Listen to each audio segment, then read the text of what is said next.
теперь выключить запись у себя. Так, эта конференция записывается, понятно, да.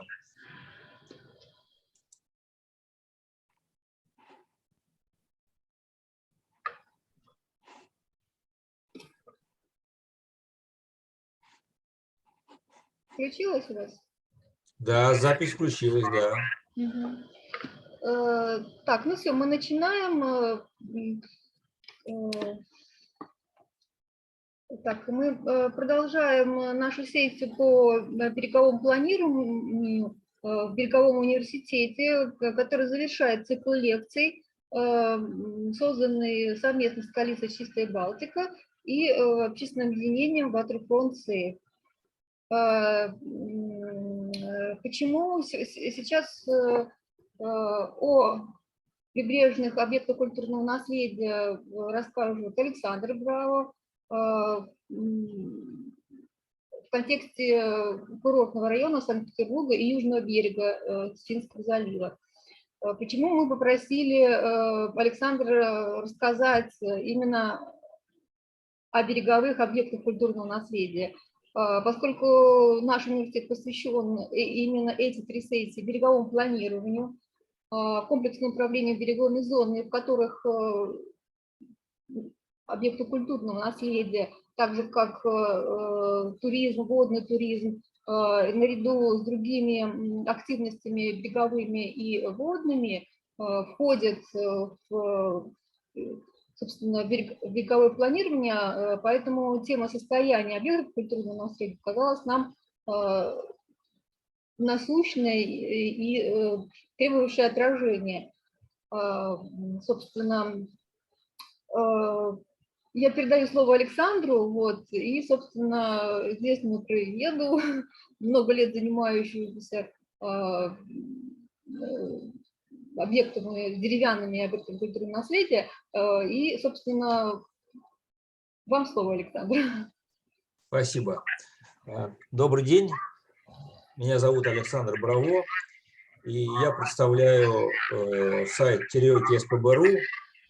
И то сообщество, которое вокруг этого сайта сложилось, сообщество неформальное, но которое уже много лет, больше 20, занимается исследованием истории Зеленогорска, который до 1948 года назывался Тереоками, и окрестности ближайшие. Сейчас следующий слайд надо как-то переключить. История Зеленогорской окрестностей – это история дачной жизни, потому что так исторически сложилось, что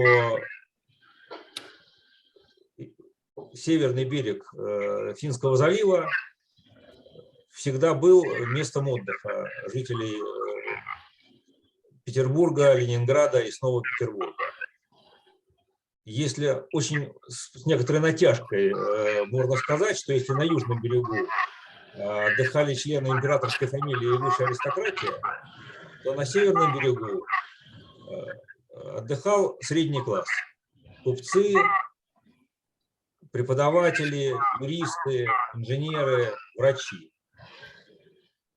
Почему так получилось и когда? Получилось это во второй половине XIX века, когда в 1870 году была построена железная дорога от Петербурга до Хельсинки, и выяснилось, что жители Петербурга могут быстро и недорого, ну, по тем временам за 1,5 часа, а сейчас уже минут за 40, добраться из пыльного, шумного мегаполиса до прекрасных природных мест на берегу залива, леса, море, озера и сравнительно недорого продававшиеся тогда в основном финскими крестьянами земля. Примерно та же ситуация чуть позже сложилась в Сестрорецке, когда Петр Авенариус построил там знаменитый Сестрорецкий курорт и проложил туда Сестрорецкую Приморскую железную дорогу. Опять-таки территория стала доступна. Если Сестрорецк раньше был известен только с оружейным заводом, то в конце 19-го, начале 20 века это стало очень модное дачное место. Таким образом, основную часть культурного наследия курортного района, который сейчас, собственно говоря, и занимает северную часть, прибрежную часть Финского залива, примыкающую к Петербургу, составляют именно деревянные дачи, построенные в конце 19-го, начале 20 века. Однако, к сожалению, несмотря на то, что сейчас, особенно сейчас, когда возникли вот сложности с эпидемией, с международными поездками, очень сильно развивается внутренний туризм, тот потенциал, который эти старые дачи имеют с точки зрения туризма,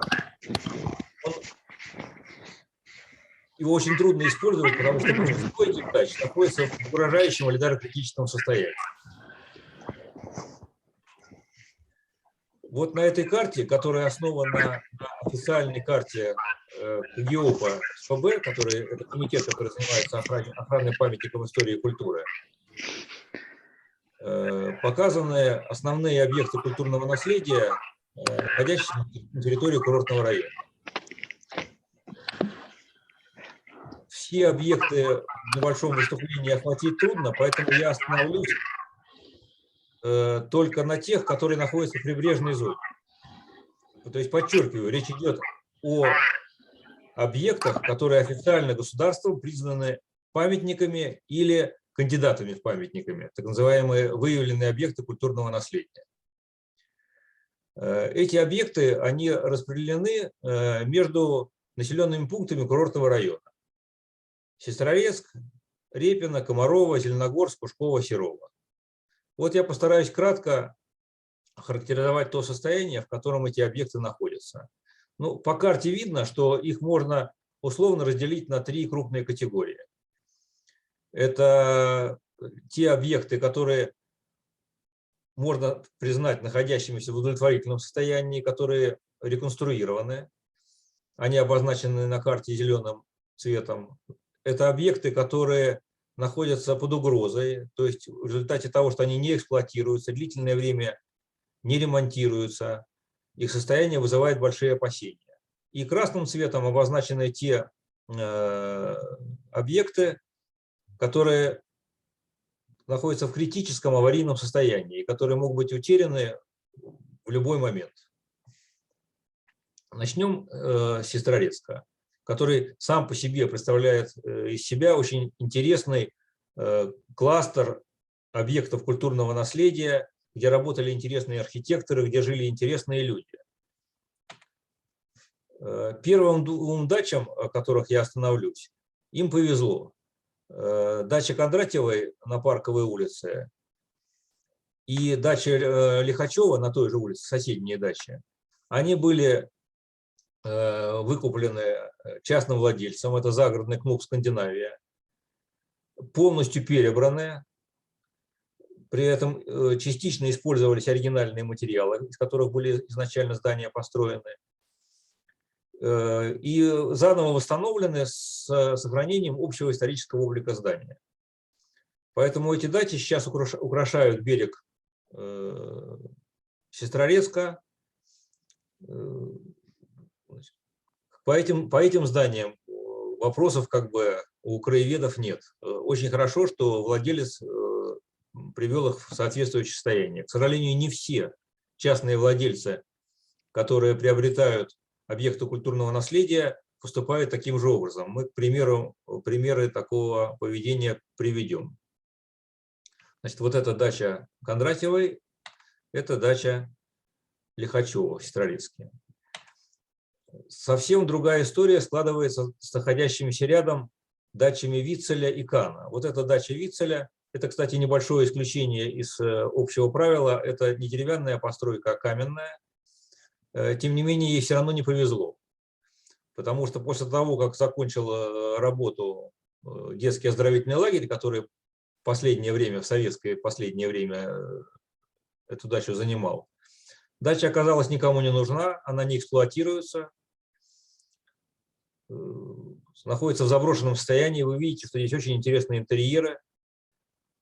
Очень долгое время она не охранялась, и поэтому вандалы приложили руку и к внешнему, и к внутреннему облику дачи. Если эта ситуация будет продолжаться, то, скорее всего, эта постройка будет утеряна. Тут необходимы какие-то срочные действия. В такой же ситуации находится и соседняя с дачей Вицеля, дача Кана. С ней еще хуже, потому что она, в отличие от дачи Вицеля, деревянная, и тут любое неосторожное действие, дети, вандалы, бомжи, и этой постройки можно лишиться.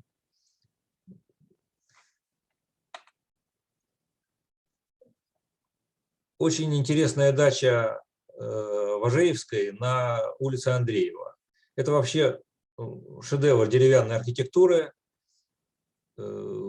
Предположительно, архитектором является очень известный русский архитектор Сергей Гингер. Дача такая очень построена в русском стиле. Это такой русский сказочный теремок. Очень красивый. Те, кто застал ее в более-менее исправном состоянии, наверное, со мной согласятся. Вот слева на акварели Евгения Седова, сделанный в начале 2000-х годов, видно, какой это был красивый, изящный теремок с множеством интересных деталей во внешней отделке.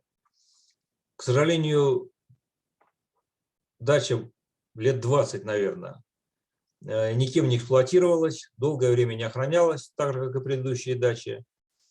Разрушалась естественным путем, разрушалась благодаря тем вандалам, которые ее регулярно посещали. Поэтому сейчас она находится в катастрофическом состоянии. В 2020 году были выполнены первоочередные противоаварийные работы по этой даче. Вокруг нее сооружен такой защитный саркофаг, но реальных работ по восстановлению дачи не ведется. К счастью, у нас есть примеры, когда от таких дач оставались только вот замеры. В 2017 году магистранты Санкт-Петербургского государственного университета под руководством Петрошени Толстовой выполнили качественные архитектурные обмеры дачи. Поэтому есть все исходные данные, которые можно использовать для организации ее полноценной реконструкции. В прошлом году было принято решение, что дача будет передана Сестрорецкому музею «Шалаш», который как бы собирает все музейные объекты курортного района. Это хорошее решение, это было бы замечательно, но этому должна предшествовать полная реконструкция здания для того, чтобы музей мог ее полноценно использовать для своих экспозиций. Небольшой объект культурного наследия – это не жилое или здание и не гостиница, а это беседка, но объект очень интересный, и этому объекту повезло.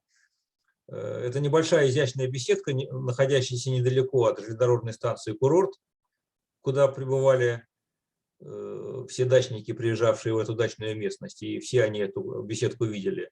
Беседку эту легенда связывает с великим русским певцом Федором Ивановичем Шаляпиным, который действительно курорт посещал. Возможно, он и в этой беседке когда-нибудь сидел. Беседка пришла к началу 2021 года в катастрофическое состояние. Вот видно на среднем снимке, она уже вся разваливалась фактически, утеряла элементы декора. Но, к счастью, она была включена в программу реставрации.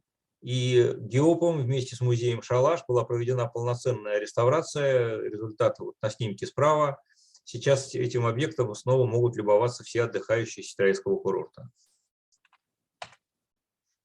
Полностью противоположный пример, находящийся рядом в Сестрорецке на той же улице Андреева, дача Людомира Змегродского. Вот на левом снимке видна эта дача, и там вдали беседка, про которую мы только что говорили. Очень красивое здание, красиво оформленное снаружи, с красивыми деталями, с витражами, в крайне запущенном в аварийном состоянии, несколько раз горело, фактически из себя представляет на сегодняшний день руины. Несмотря на то, что в 2018 году над ней также был возведен защитный чехол-саркофаг, фактически никаких работ по ее консервации и реставрации не ведется. Положительным моментом является то, что еще в 1992 году под руководством архитектора Рунтовой были выполнены архитектурные обмеры здания. Поэтому имеются чертежи всех фасадов, всех элементов, декоративных элементов. Поэтому это как объект культурного наследия регионального значения должен быть восстановлен, и для этого есть все исходные материалы. В таком же ужасном состоянии находится и другой объект культурного наследия в Сестрорецке, это дача Почкина на улице Горького, дом 8. Вот, как вы видите слева на акварели Седова в начале 2000-х годов это было изящное здание с двумя башенками. А в 2017 году здание уже было наполовину руинировано, а в 2018 году центральная башенка и вовсе упала и разрушилась. Состояние здания ужасное, и опять-таки, несмотря на то, что это объект культурного наследия регионального значения, никаких работ по ее содержанию, приведению в нормальное состояние длительное время не велось. И только в конце 2019 года были начаты работы по демонтажу аварийных конструкций и консервации основного сруба здания. Но о восстановлении этой красивой дачи в полном объеме речи пока, к сожалению, не идет. Теперь мы переместимся из Сестрорецка в Репино, или, как назывался этот населенный пункт до войны, Кооколо. Самая знаменитая постройка поселка Репино – это музей-усадьбы Ильи Ефимовича Репина «Пената». Этот музей является подразделением Российской академии художеств, работает на постоянной основе и многим известен, посещается регулярно. Очень интересное место, которое включает в себя не только основное здание усадьбы, но и очень красивый парк и несколько вспомогательных построек. На территории этой же усадьбы находится и могила Ильи Ефимовича Репина. Но, к сожалению, длительное время постройки Пенат не реставрировались и не ремонтировались. Те, кто посещал Пенаты в последнее время, не могли не заметить, что даже снаружи видно, что здание требует серьезного ремонта. В конце 2021 года на территории музея Пенат началась реставрация одного из объектов парка. Это такая наблюдательная площадка, которую Репин называл башней Шахерезады. Мы очень надеемся, что у Академии художеств дойдут руки и до основного здания, которое требует серьезного ремонта. Также в поселке Репино находится очень интересная дача известного купца Ивана Семеновича Крючкова. Это вообще сам по себе был очень интересный человек, который, будучи сам происходил из крестьянской семьи Ярославской губернии, приехав в Петербург, сумел с нуля организовать дело по доставке и продаже в столице экзотических фруктов и овощей, которые он поставлял из-за границы, причем он для этого даже свой флот построил. Очень был интересный человек, много занимался благотворительностью, построил школу, был гласным городской думы. И вот дача его была в Кооколе. Дача эта в советское время использовалась в качестве корпуса санатория Репино, но, к сожалению, длительное время была заброшена. Очень много разрушений. Восточный фасад там вообще в состоянии полуобрушенном находится. В 2019-2020 годах членами Всероссийского общества охраны памятников истории и культуры, это добровольная организация, были выполнены большие работы по расчистке территории и консервации дома, но, к сожалению, в прошлом году все это было остановлено. Вот сейчас это здание находится в таком полузаконсервированном виде, там 2020 году была охрана, был построен забор для того, чтобы туда не залезали дети и бомжи, от рук которых здание моментально может быть уничтожено. Но, к сожалению, судьба его дальнейшая пока непонятна. А так, конечно, это здание украшает берег Финского залива в Репино. Там сохранилась балюстрада и остатки фонтана, которые выходят к морю. Очень красивое место, когда там был очень большой парк. Здесь, конечно, можно сделать что-то очень интересное.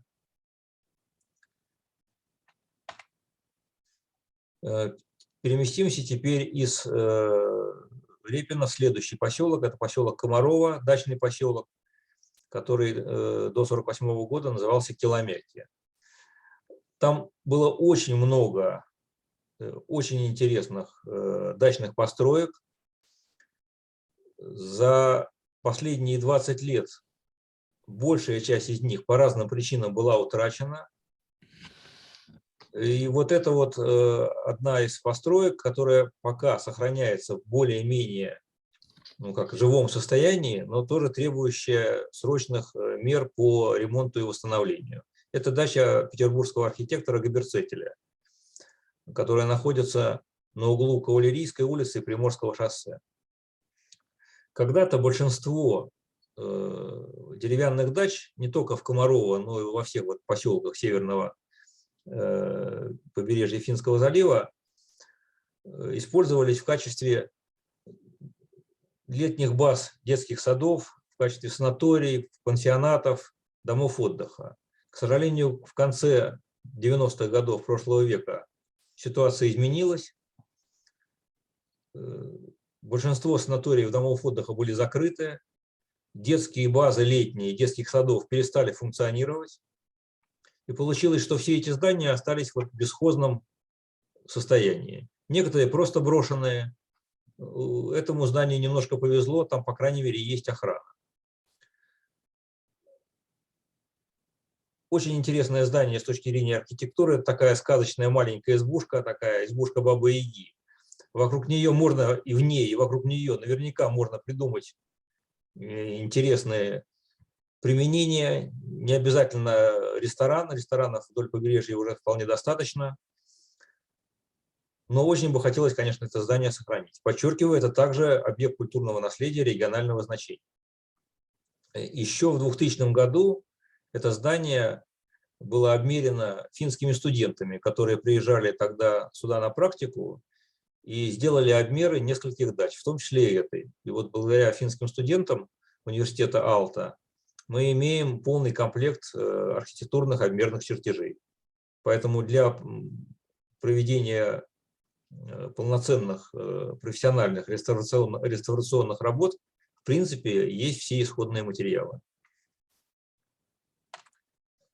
В Комарово также находятся еще две очень интересные дачи, которым повезло. Одна из них – это дача Юхневича, которая находится на Морской улице. Когда-то это здание было просто символом Комарова. Очень изящное здание с очень интересным наружным декором, с башенкой в необычном мавританском стиле. Эту дачу перед революцией, как правило, сдавали в аренду, там жили разные семьи. И вот в том числе одним из арендаторов был застройщик Русанов, который руководил постройкой Казанской церкви в Тереоках в это время. И он делал там фотографии. Вот в центре фотографии это члены семьи Крусанова на открытой веранде даты Юхневича. В этой даче, так же, как и во многих других, как я раньше говорил, в советское время находился детский сад, относившийся к ведомственный детский сад Министерства обороны. Но в конце 90-х годов детский сад оттуда съехал, здание моментально было вандализировано, там разграбили все печи, все находилось в полуразрушенном состоянии. Потом это здание было продано частному владельцу. И в 2017-2019 годах была проведена масштабная и качественная реконструкция этого здания. Были установлены не только элементы наружного декора, вот как видно справа на фотографиях, но и печи, которые там находились. Сейчас, насколько известно, владелец этого здания его собирается продать, поэтому вот есть некоторые опасения, что при смене владельца работы по его по реставрации этого здания не будут доведены до полного завершения. Очень бы хотелось надеяться, что вот второй раз это здание разрушению не подвергнется. И напротив дачи Юхневича находилась дачная усадьба купца Чижова, а позднее так называемая вилла Рено. Вилла Рено стала таким культовым названием для Комарова. Есть даже роман Натальи Галкиной, который так и называется «Вилла Рено». Это был комплекс очень интересных построек, в которые входили и знаменитые въездные ворота в стиле модерн. К сожалению, по разным причинам от исторических построек на территории виллы Рено к началу 21 века ничего не осталось. Часть построек была утеряна еще до войны, часть во время войны. Последняя дача, которая вот на левом снимке дальняя, она сгорела в 2010-х годах. Но по проекту архитектора Даянова, по инициативе владельца частного этой территории, эта дача была восстановлена с максимально возможным сохранением исторического облика. И кроме того, в комплекс вот этой виллы Рено входил очень интересный ландшафтный парк с каскадом прудов, с фонтанами. Частично этот парк тоже восстановлен. Фонтанов, правда, нет, но каскад прудов восстановлен полностью. Там сделана экологическая тропа, которая пользуется большой популярностью. И, в общем, это место можно условно отнести к тем объектам, за которые, по крайней мере, перед приезжими отдыхающими туристами не стыдно, и которые можно посоветовать посетить. Экологическая тропа и часть парка виллы Рено, она общедоступна. А вот сама вилла Рено – это частная территория. Перемещаемся в Зеленогорск. В Зеленогорске, к сожалению, с сохранениями объектов культурного наследия ситуация очень тяжелая. Вот один из примеров – это очень красивая дача адвоката Роберта Кинга, которая находится на самом берегу Финского залива, вот этим красивым фасадом в стиле модерн в виде паруса обращена к морю. В советское время эта дача относилась к военному санаторию Зеленогорск. В начале 2000-х годов санаторий, фактически дом отдыха Зеленогорский, прекратил свою деятельность. Однако территория охранялась. Выглядит это довольно странно. То есть вот в центре курортного района, на берегу Финского залива, вы можете увидеть объект, огороженный колючей проволокой. И в течение вот более чем 10 лет была ситуация, которую можно описать поговоркой «собака на сене», ни себе, ни людям. То есть и военный санаторий не использовал эту территорию, здание не эксплуатировало, оно постепенно разрушалось.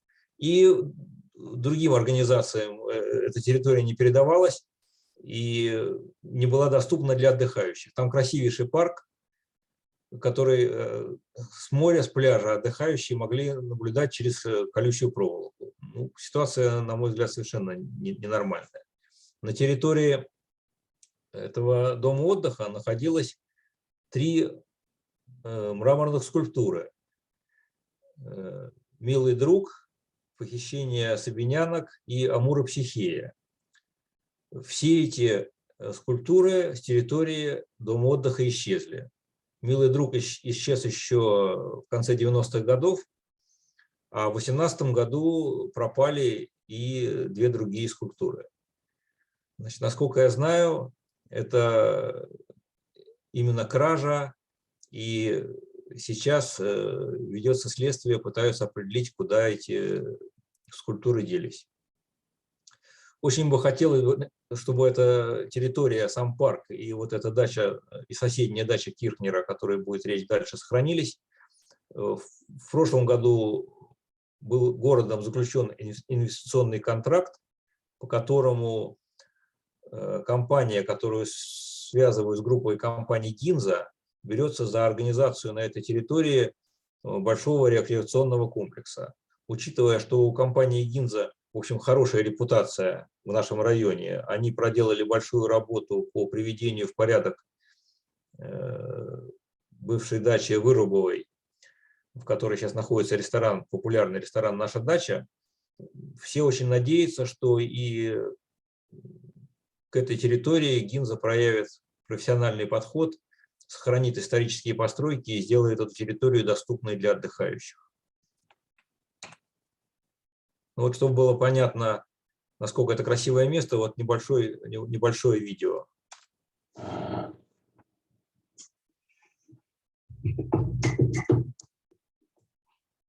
Длинное здание дачи в стиле модерн, стоящее у залива на Приморском шоссе на закрытой территории, называют дачей Кинга.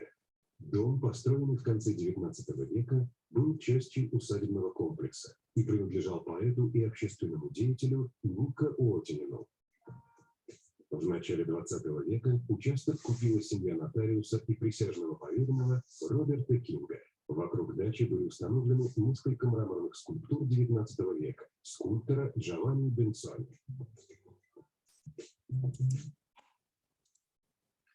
Следующая дача – это находящаяся с дачей Кинга на той же территории и также относившаяся к дому отдыха Зеленогорский, дача Кирхнера. Тоже прекрасный образец загородного дома начала XX века, находится в очень плохом состоянии, не эксплуатируется, разрушаются, интерьеры утрачены. Ну, так же, как и дача Кинга, попала в этот инвестиционный контракт группа компаний «Гинза». Очень надеемся, что это здание будет восстановлено. Одно из самых красивых мест в Зеленогорске – это так называемая вилла Айнала, которая так названа по своей последней владелице. Находится в очень красивом рукотворном ландшафтном парке. Первоначально принадлежала архитектору Николаю Марковичу Салько, который, собственно говоря, очень много в свое время занимался ландшафтным дизайном. Фамилию его, наверное, мало кто знает, а вот его работу одну наверняка знают все. Сквер, биржевой сквер на стрелке Васильевского острова проектировал как раз Салько. Здание находится... Отлично, спасибо. Здание находится в очень запущенном состоянии. Единственный плюс в том, что оно охраняется. Место там исключительно красивое. Авторы вот этой усадьбы, скорее всего, которым был сам Салько, они поставили запруду на естественном ручье. Получился красивый пруд с плотиной и водопадик. Мы давно предлагаем использовать эту дачу, которая находится в очень удачном месте, рядом с Приморским шоссе, там есть парковка, для того, чтобы организовать в ней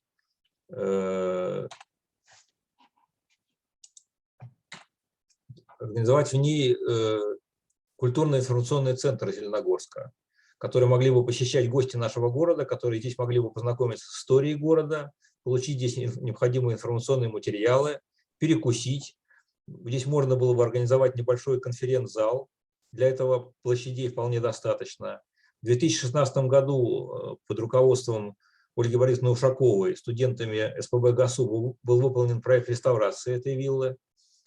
Именно по цели культурно-информационного центра.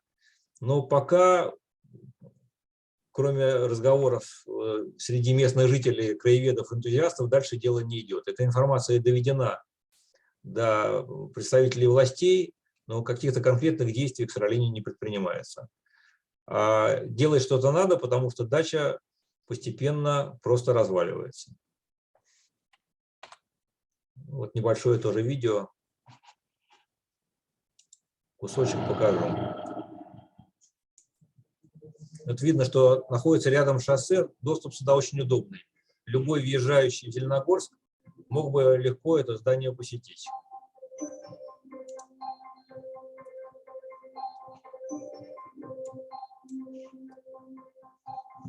А состояние этого здания тоже хорошо видно. Видите, в каком состоянии балюстрада, а как это выглядело раньше.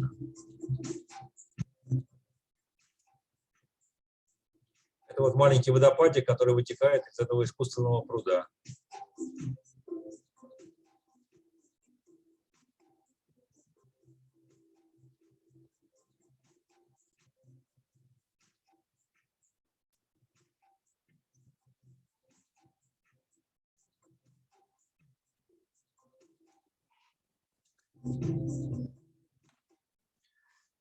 Следующая дача Зеленогорска. Это, конечно, самая большая боль всех тех, кто Зеленогорск знает и любит. Это знаменитая дача Мюзера, находящаяся на Театральной улице, буквально в 200 метрах от залива, на берегу речки Тереоки, от которой, собственно говоря, город и получил свое историческое название. Это выдающийся образец деревянной дачной архитектуры, без всякого преувеличения. Он был построен в конце XIX века и сочетает в себе элементы национального романтизма и уже первые какие-то компоненты модерна. Что обидно? Обидно, что здание пережило войну. Во время войны не пострадало. Вот левая фотография сделана в 1941 году, когда финны вернулись в Тереоки. Они здесь были с 1941 по 1944 год. То есть здание находилось в совершенно идеальном состоянии. И после войны это здание использовалось. Здесь сначала находилась администрация Зеленогорска, потом здесь был ЗАГС, и поэтому многие местные жители хорошо знают интерьер этого здания. Они были там на свадьбах, которые проходили, на регистрациях брака. Здание со временем ветшало, и в 2013 году было продано частному владельцу. Причем продано по всем правилам. В договоре были предусмотрены обременения, которые требовали от владельца в определенные сроки выполнить противоаварийные работы, подготовить проект реставрации здания и выполнить ее, эту реставрацию. К сожалению, из всего объема работ частный владелец по этой даче сделал только один пункт. Он построил вокруг здания уродливый 4-метровый забор. И все.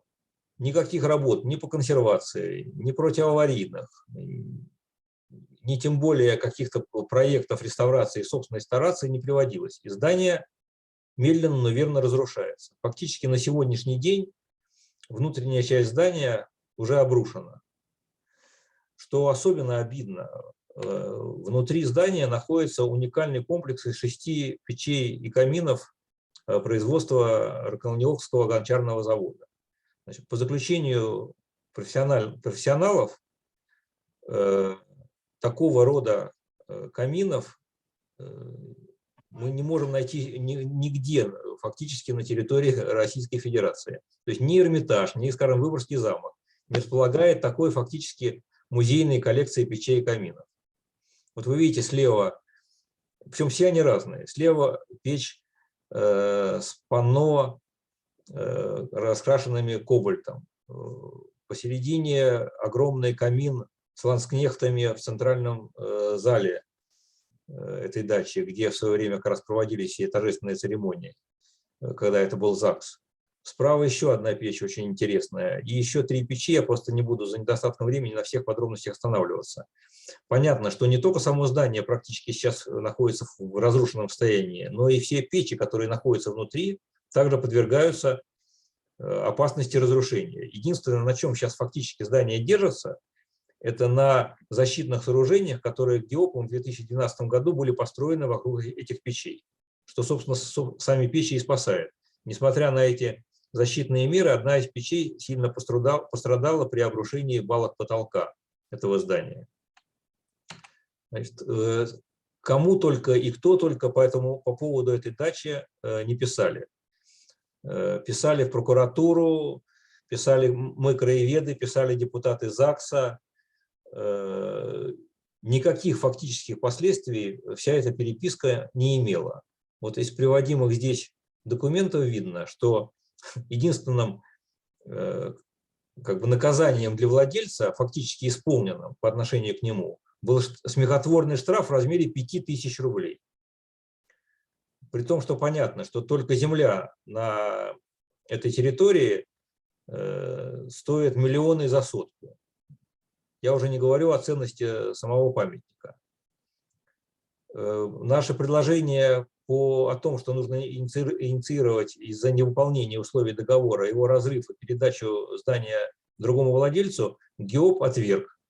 Причем отверг с очень смешной формулировкой. Нам было отвечено, письмо это есть, что суды позицию ГИОП не поддерживают. Ну, это означает только одно, что либо ГИОП не хочет, либо у ГИОПа такие юристы, которые не могут подготовить полноценные заявления в суды. Утеря этого здания будет катастрофой. То есть это одно из самых красивейших зданий на северном побережье Финского залива. Один пример дачи, я старался говорить только о тех дачах, которые хоть как-то сохранились, эта дача, к сожалению, полностью утеряна. Но это была очень необычная, оригинальная дача адвоката и художника-любителя Леви, который приехал в Тереке перед революцией, сразу после революции. Леви был известен тем, что фактически он после революции был основным менеджером Репина, который помог Илье Ефимовичу выползти из той безвыходной ситуации, в которой он оказался после революции, когда не было ни выставок, ни продаж, и материальное состояние Репина и членов его семьи было ужасающим. А Василий Леви смог организовать и продажи картин Репина, и экспозиции, выставки по всем городам Европы. Были выставки и в Хельсинки, и в Праге, и в Париже. И благодаря именно Леви семья Репина смогла достойно вполне существовать. Вот Репин не остался в долгу. Во-первых, он в эту дачу много раз приезжал, хвалил очень кулинарное искусство жены Леви, Беатрис, и написал ее прекрасный портрет. К сожалению, вот эта дача – пример ситуации, когда разные государственные ведомства действуют по схеме «усеменяния дитя без глазу». С одной стороны, ГИО признал это здание выявленным объектом культурного наследия, с другой стороны, прокуратура местная потребовала, чтобы эксплуатирующая организация привела это здание в нежилое состояние для того, чтобы избежать там проживания бомжей. То есть, что значит нежилое состояние? Здание отключили от всех коммуникаций, выбили окна и двери. Ну, в результате туда пришли дети бомжей и вандалы, и здание в 2014 году полностью сгорело.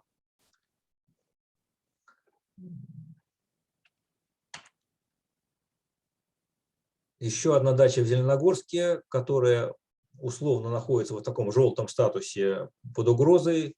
Это симпатичная дача, находящаяся в очень красивом месте прямо на берегу залива, в частной собственности. Дача известного петербургского доктора Францена. Место само очень красивое, дача находится в частной собственности, и там несколько владельцев, причем часть владельцев поддерживает свой кусок здания в нормальном состоянии, а часть нет. Поэтому состояние здания вызывает опасения. Здание признано объектом культурного наследия регионального значения. Вот на видео просто можно увидеть, в каком красивом месте это здание находится. То есть это прямо берег залива. Вы поворачиваетесь и находитесь около этого дома.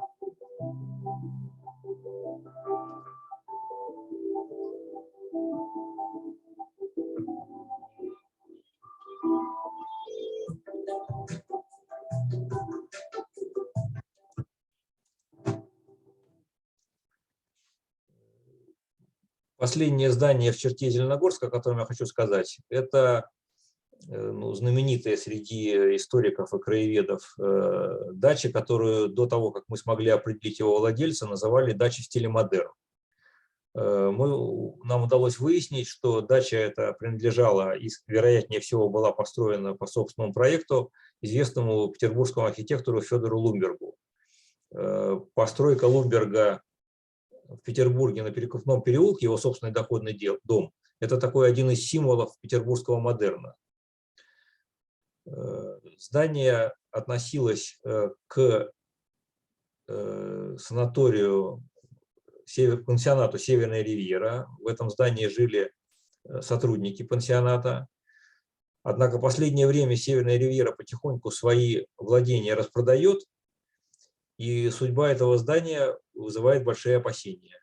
неизвестно, в какие руки она попадет и как новый владелец с этим зданием обойдется.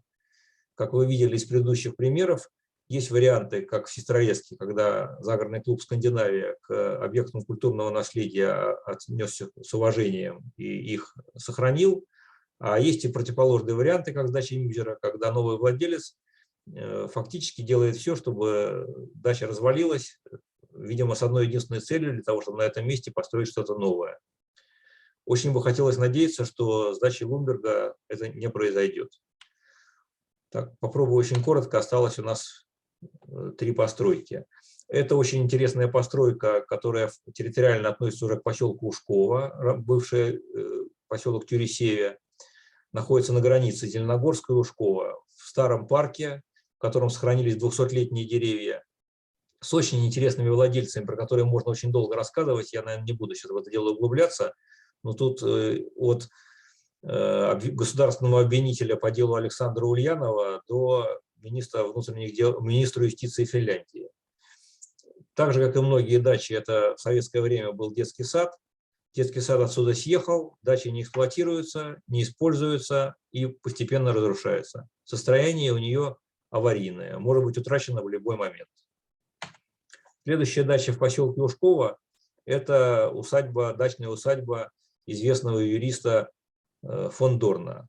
С этой дачей связана такая забавная история. Дело в том, что поклонники творчества Бориса Акунина связывают с фон Дорном родословную героя произведений Акунина, детектива Фандорина. Даже вокруг этого, наверное, можно построить интересную историю. Может быть, сделать здесь какой-то литературный исторический музей, например. То есть, возможно, различные варианты. Но, к сожалению, сейчас здание, которое было общежитием детского санатория «Чайка», никак не эксплуатируется, заброшено и разрушается, находится в аварийном состоянии. И последний объект, о котором я хотел бы сказать, это огромная по территории усадьба банкира Подменера, находящаяся в поселке Серово, бывший Вамель-Суу. Очень интересное здание, в значительной степени сохранившееся. Более того, на территории этой усадьбы находится перестроенная часовня маленькая. Выяснилось, что это вообще последняя сохранившаяся до наших дней деревянная часовня на территории Петербурга и Ленинградской области. Однако, несмотря на то, что территория, которая принадлежит одному из детских садов Петербурга, огорожена и охраняется, здания не эксплуатируются, не обслуживаются и постепенно разрушаются. Должны быть какие-то решения для того, чтобы эти здания получили какую-то новую функцию, для того, чтобы они были сохранены. Понятно, что не имея функции, о сохранности здания идти речи не может. Значит, заканчивая свое сообщение, какие можно сделать выводы? Ситуация с сохранностью объектов культурного наследия в курортном районе, к сожалению, плачевная. Это просто видно по статистике. Вот из 24 объектов, о которых я вам сегодня рассказал, 75% находятся в опасном или критическом состоянии. Почему так происходит? На наш взгляд, основная причина в том, что нет комплексного подхода к развитию всего побережья, северного побережья Финского залива с учетом его назначения. Если эта территория рассматривается в первую очередь, как она рассматривалась, когда создавался после войны курортный район, что это рекреационно-туристическое место, в этом случае должна быть комплексная программа, которая не допускает ее хаотической застройки, особенно в прибрежной зоне, и сохранения природных ресурсов.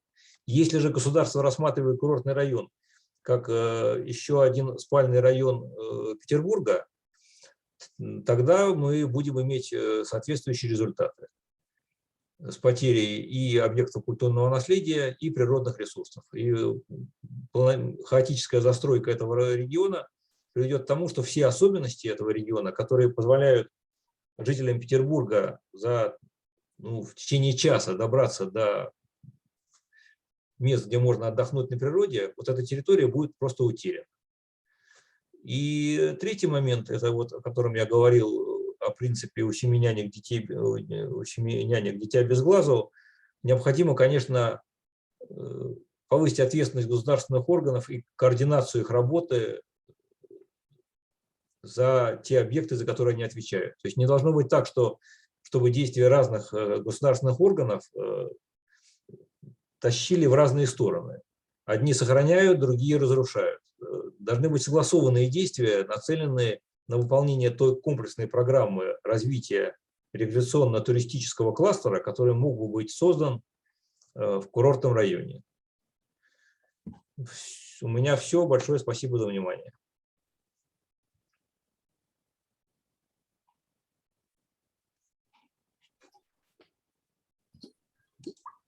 Александр, спасибо большое.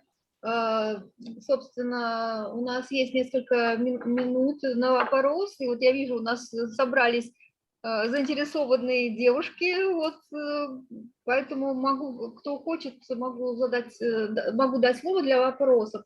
А у меня самый первый вопрос. Скажите, а вы как краеведческое сообщество, может быть, жители, вы, собственно, какие-то действия производили, ну, по сохранности, по возможности приспособления? Ну, вот я видела там несколько проектов у вас сделаны, обмеры для возможного приспособления, даже проекты есть, да, у нескольких вузов. Да, да. Ну, поподробнее, может быть, скажете несколько слов, да? Да, конечно. Значит, ну, сами мы не обладаем достаточной квалификацией, чтобы проводить работы по реконструкции и там, реставрации зданий. Но, во-первых, нами были атрибутированы ряд объектов культурного наследия, то есть определены их реальные владельцы, время постройки и так далее. То есть ГИОП принял наши формулировки и изменил описание этих объектов. На самом деле это важно, потому что, зная точное время создания, зная владельца, можно более грамотно подойти к вопросам реконструкции и приспособления этих зданий для нового использования. Во-вторых, в общем-то, именно нам в свое время принадлежала инициатива привлечения студентов архитектурных специальностей к выполнению обмеров. То есть мы им предлагаем каждый год мы общаемся с представителями СПб ГАСУ, СПб ГУ и других вузов, где есть архитектурные специальности, и предлагаем им те дачи, которые, с нашей точки зрения, заслуживают того, чтобы были выполнены обмеры. Это не обязательно признанные государством объекты культурного наследия. Это могут быть дачи, которые по разным причинам ГИОП таковыми не признает, как объекты культурного наследия, но которые мы тоже хотели бы сохранить. И вот за прошедшие более чем 10 лет выполнено большое количество обмеров, и инициатива этих обмеров, и предложение объектов для обмеров, она исходит именно от нашего краеведческого сообщества. Здорово. А вот вы говорили, что вы очень много писали обращений в разные органы, и, собственно, которые занимаются охраной культурного наследия, реставрацией. Какие ответы, собственно, поступают? Или есть какой-то свет в конце туннеля? Ну вот, к сожалению, в общении с государственными органами света в конце тоннеля не видно. В свое время по инициативе ГИОПа разрабатывалась концепция сохранения памятников деревянной архитектуры Санкт-Петербурга, которая включала в себе и объекты культурного наследия курортного района. Я принимал участие в обсуждении этой концепции. Я общался лично тогда на этом обсуждении с руководителем ГИОПа господином Макаровым. Я обращал тогда его лично внимание на ужасное состояние дачи Мюзера, катастрофическое. Это даже уже личное общение. Плюс огромная переписка с различными органами, то есть мы писали и в ГИОП, и в районную прокуратуру, и в городскую прокуратуру. Ну, фактически отовсюду приходят отписки. То есть какого-то содержательного ответа и результатов, к сожалению, нет. Можно частично считать каким-то положительным примером та история, которая была с дачей Крючкова в Репино, где ГИОП вместе с ОАПИК начали это здание приводить в божеский вид, охранять и восстанавливать, пытаться восстанавливать. Но, к сожалению, эта работа прекратилась. И, как я понял, ОАПИК от этого здания отказался. То есть в результате опять, так сказать, нулевой результат. Поэтому пока в основном мы опираемся только как бы вот на общественность и на замечательных архитекторов и студентов, которые помогают нам своими обмерами сохранять хотя бы в документах то, что может быть утрачено в любой момент. Ну вот хочу продолжить мысль Евгения Петрошенко, который вот, рассказывая о северном береге Финского залива, говорил о том, что хорошо бы сделать программу, которая сейчас существует у нас в городе, так называемое формирование комфортной городской среды, да, но назвать ее ФКГС со смыслом, то есть под общественное пространство и выделять именно исторические объекты, про которые вы говорили, да, и приспособлять их под, не знаю, дома культуры, какие-то общественные пространства, зал, библиотеки и другие, вот, собственно, о которых вы частично говорили. А вы не пытались обращаться вот с такими общественными инициативами, вот, например, Вилла Айнола, да, или Айнола? Айнола, да. Да, когда есть в финском языке, как правило, ударение на первый слог, поэтому Айнола. Владелица виллы последняя, Айна Грануланд. Вот по ее имени Айна, ее называют Айнола. Нет, смотрите, тут два аспекта. Конечно, было бы здорово, я об этом выводах говорил, чтобы была разработана некоторая комплексная программа, которая включала бы работу с объектами культурного наследия в общий как бы вот контур работ по курортному району. Если мы под курортным районом понимаем то место, где отдыхают жители Петербурга, где развивается внутренний туризм, тогда и объекты культурного наследия в эту работу должны быть включены. Честно говоря, вот мне когда иногда приходится знакомых или там вот друзей из Финляндии, которые приезжают водить по нашим местностям, я всегда долго отказываюсь, а когда вожу их, я всегда краснею, потому что им показывать? Это здание недавно сгорело, это здание почти разрушилось, это здание находится в аварийном состоянии. Ну, впечатление, честно говоря, неприятное. То есть самому не очень стыдно, когда вот проходишь по театральной улице мимо красивейшей дачи Мизера и видишь за 4-метровым забором, что у нее провалилась крыша и здание практически разрушено. Это с одной стороны. Значит, комплексную программу мы сами, краеведы, там, на общественных началах, мы же все этим занимаемся в свободное от работы время. Мы не профессиональные историки, не профессиональные специалисты по туризму. То есть нам комплексную программу самостоятельно сделать невозможно. Мы можем помогать тем, кто этим будет заниматься, и мы всегда помогаем, когда к нам обращаются. Когда по каким-то объектам пишутся государственные экспертизы и обращаются к нам за материалами, мы никогда не отказываем. И все наши материалы находятся в открытом доступе, и ими можно пользоваться. А по конкретным объектам, мы вот конкретный объект, о котором вы говорите, Вилла Айнова, да, мы давно предлагаем. Мы отправляли письма в различные инстанции, включая депутатов от курортного района в Петербургском ЗАГСе. Эти предложения рассматривали муниципалы Зеленогорска, они эти предложения поддержали. Есть письмо, подписанное муниципальным советом Зеленогорска, поддерживающее наше предложение о создании виллы Айнола информационно-культурного центра Зеленогорска. Но дальше этих предложений ничего не пошло. Там должна быть проводиться определенная работа. Айнола находится в федеральной собственности. Ее надо сначала перевести из федеральной собственности в региональную. После этого город сможет ей распоряжаться. Этим всем кто-то должен заниматься. И этим должны заниматься не только и не столько краеведы, сколько соответствующие государственные структуры, которые должны обеспечить сохранение. Раз это памятник, значит, он должен сохраняться. Лучший способ сохранить памятник – это найти ему новое применение. Мы это применение предлагаем. Применение точно востребовано. Вы можете, когда еще можно было ездить за границу, вы приезжаете в любую деревушку Финляндии, и там есть или будочка, или домик, в котором вы можете купить карту, в котором вы можете сходить в туалет, в котором вам расскажут, как найти там единственный памятник на территории этой деревушки. В Зеленогорске огромное количество объектов, не только культурного наследия, но и природных, которые можно посетить, о которых можно рассказать, но о которых приезжие не знают. Информационно-культурный центр был бы прекрасным местом для этого. Кроме того, у нас проводятся в Зеленогорске различные интересные культурные мероприятия. Например, у нас каждый год проходят концерты международного фестиваля «В сторону Выборга». Это фестиваль, в котором принимают музыканты мирового уровня.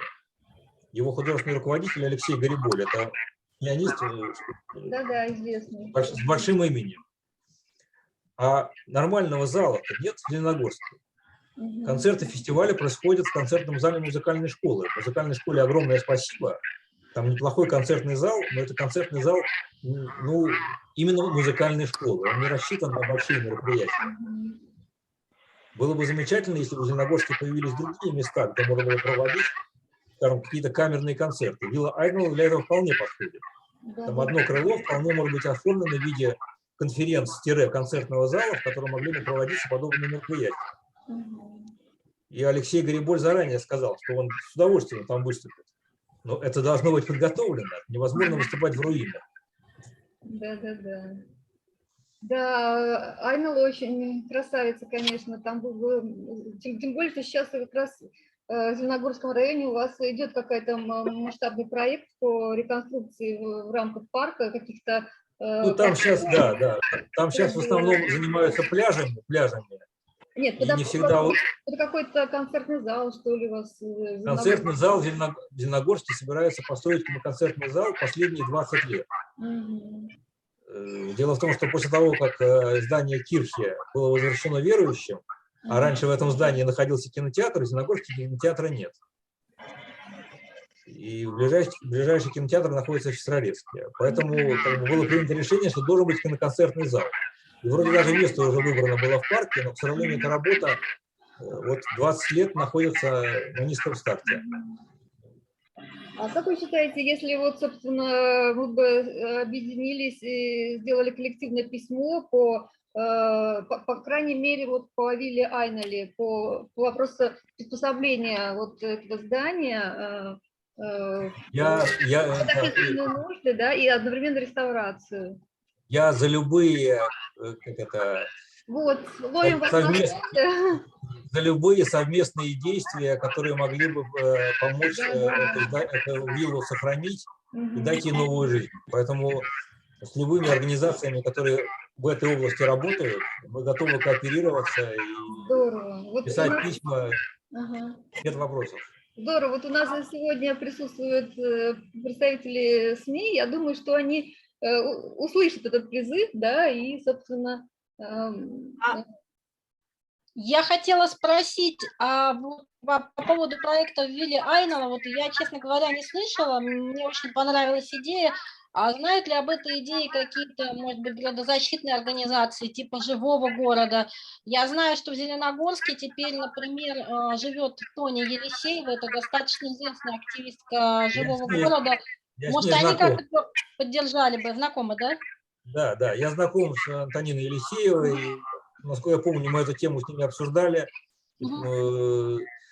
Эта тема довольно давно обсуждается, и я думаю, что вот многим краеведам и градозащитникам она известна. Вот наше предложение мы ни от кого не скрывали.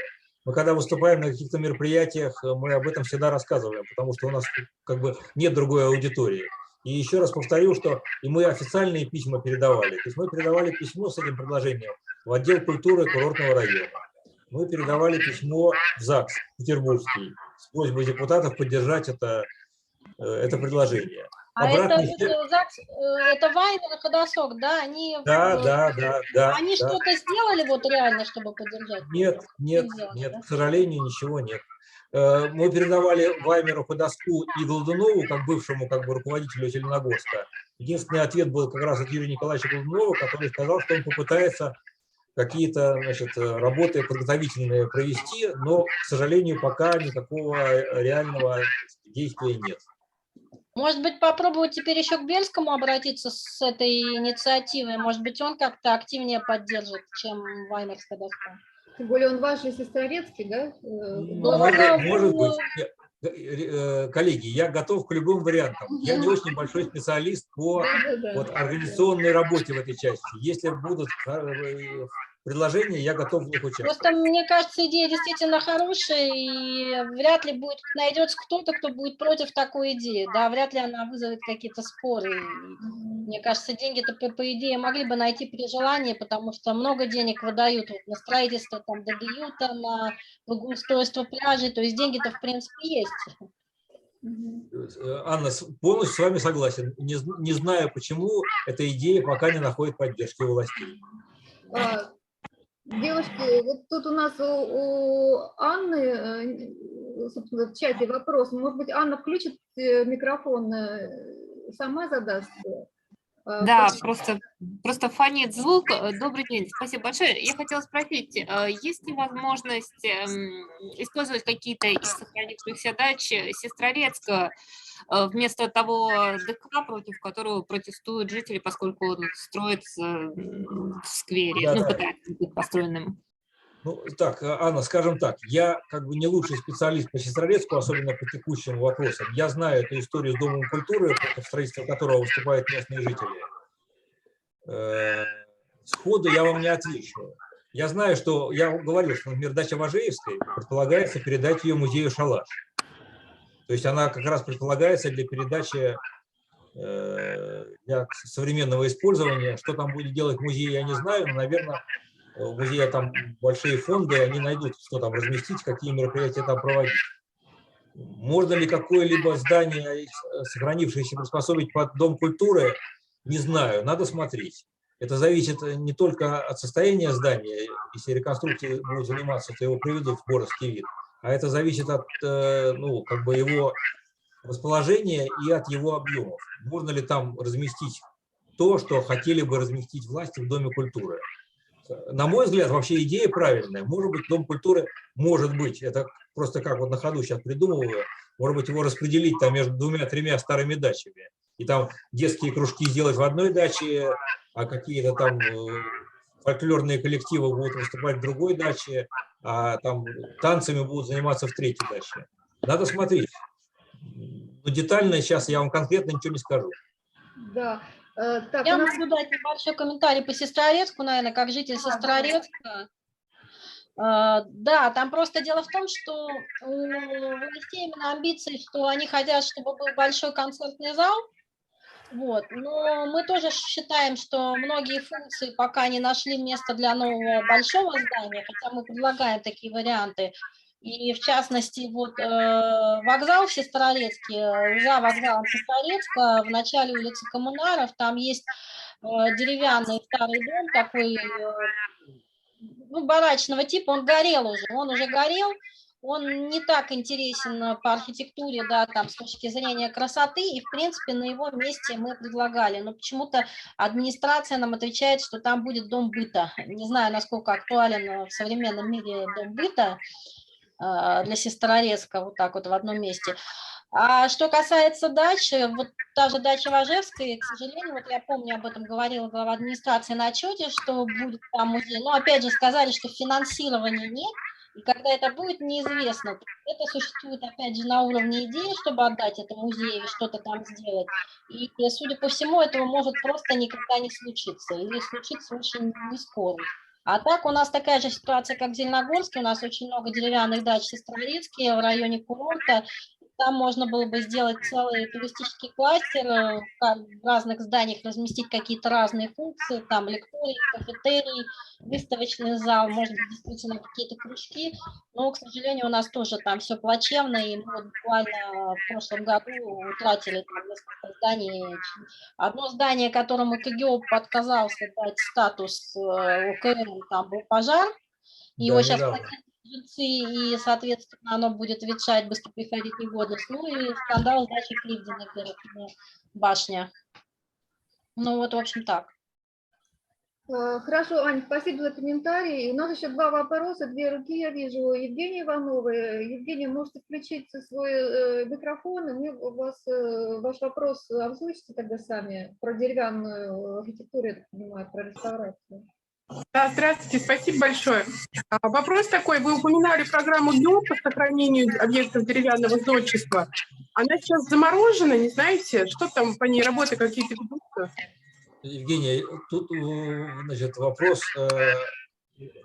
это для меня тоже вопрос. Значит, несколько лет назад, ну это, наверное, года 3 назад происходило, 4, по заказу ГИО, мастерская архитектора Евеина разработала проект концепции сохранения памятников деревянной архитектуры Санкт-Петербурга.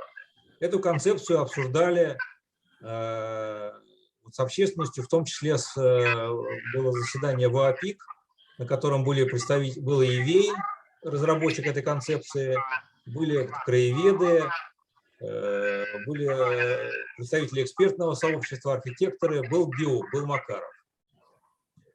То есть концепцию заслушали, как бы приняли ее к сведению, сделали какие-то замечания. Предполагалось, что эта концепция должна быть утверждена и дальше действия производиться на основании этой концепции. Насколько я знаю, эта работа до конца не доведена. Концепция официально не оформлена и не, как бы государством не признана, то есть не реализована. Нет такого законченного подписанного документа с таким названием. Это все опять осталось висеть в воздухе. Спасибо. Так, у нас еще вопрос у Наташи Ловецкой. Наташа, включайте микрофон, и мы слушаем ваш вопрос.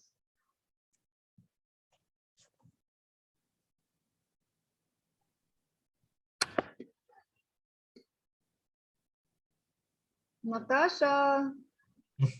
Так, ну, Наташа, наверное, отошла. Ну, что хочу сказать.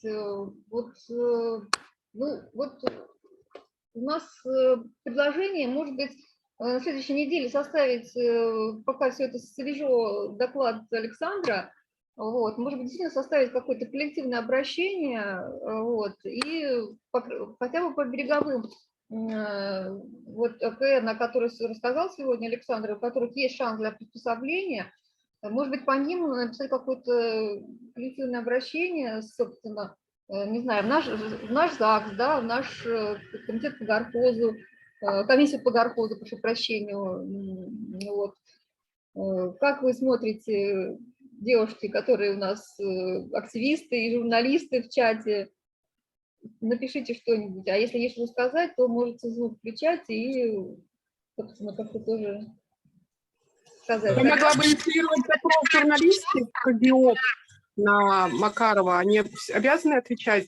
Ну, в принципе, они хорошо, лояльно относятся к журналистам, они готовы ответить. Конечно, можно это будет инициировать от редакции. Только надо списаться по конкретным адресам или по конкретным вопросам. Да. Александр, вы какие-нибудь конкретные адреса можете? Или все, вот те, о которых вы сегодня рассказали, их все можно в список? Ну, я бы не разбрасывался сразу. Давайте вот возьмем виллу Айнова.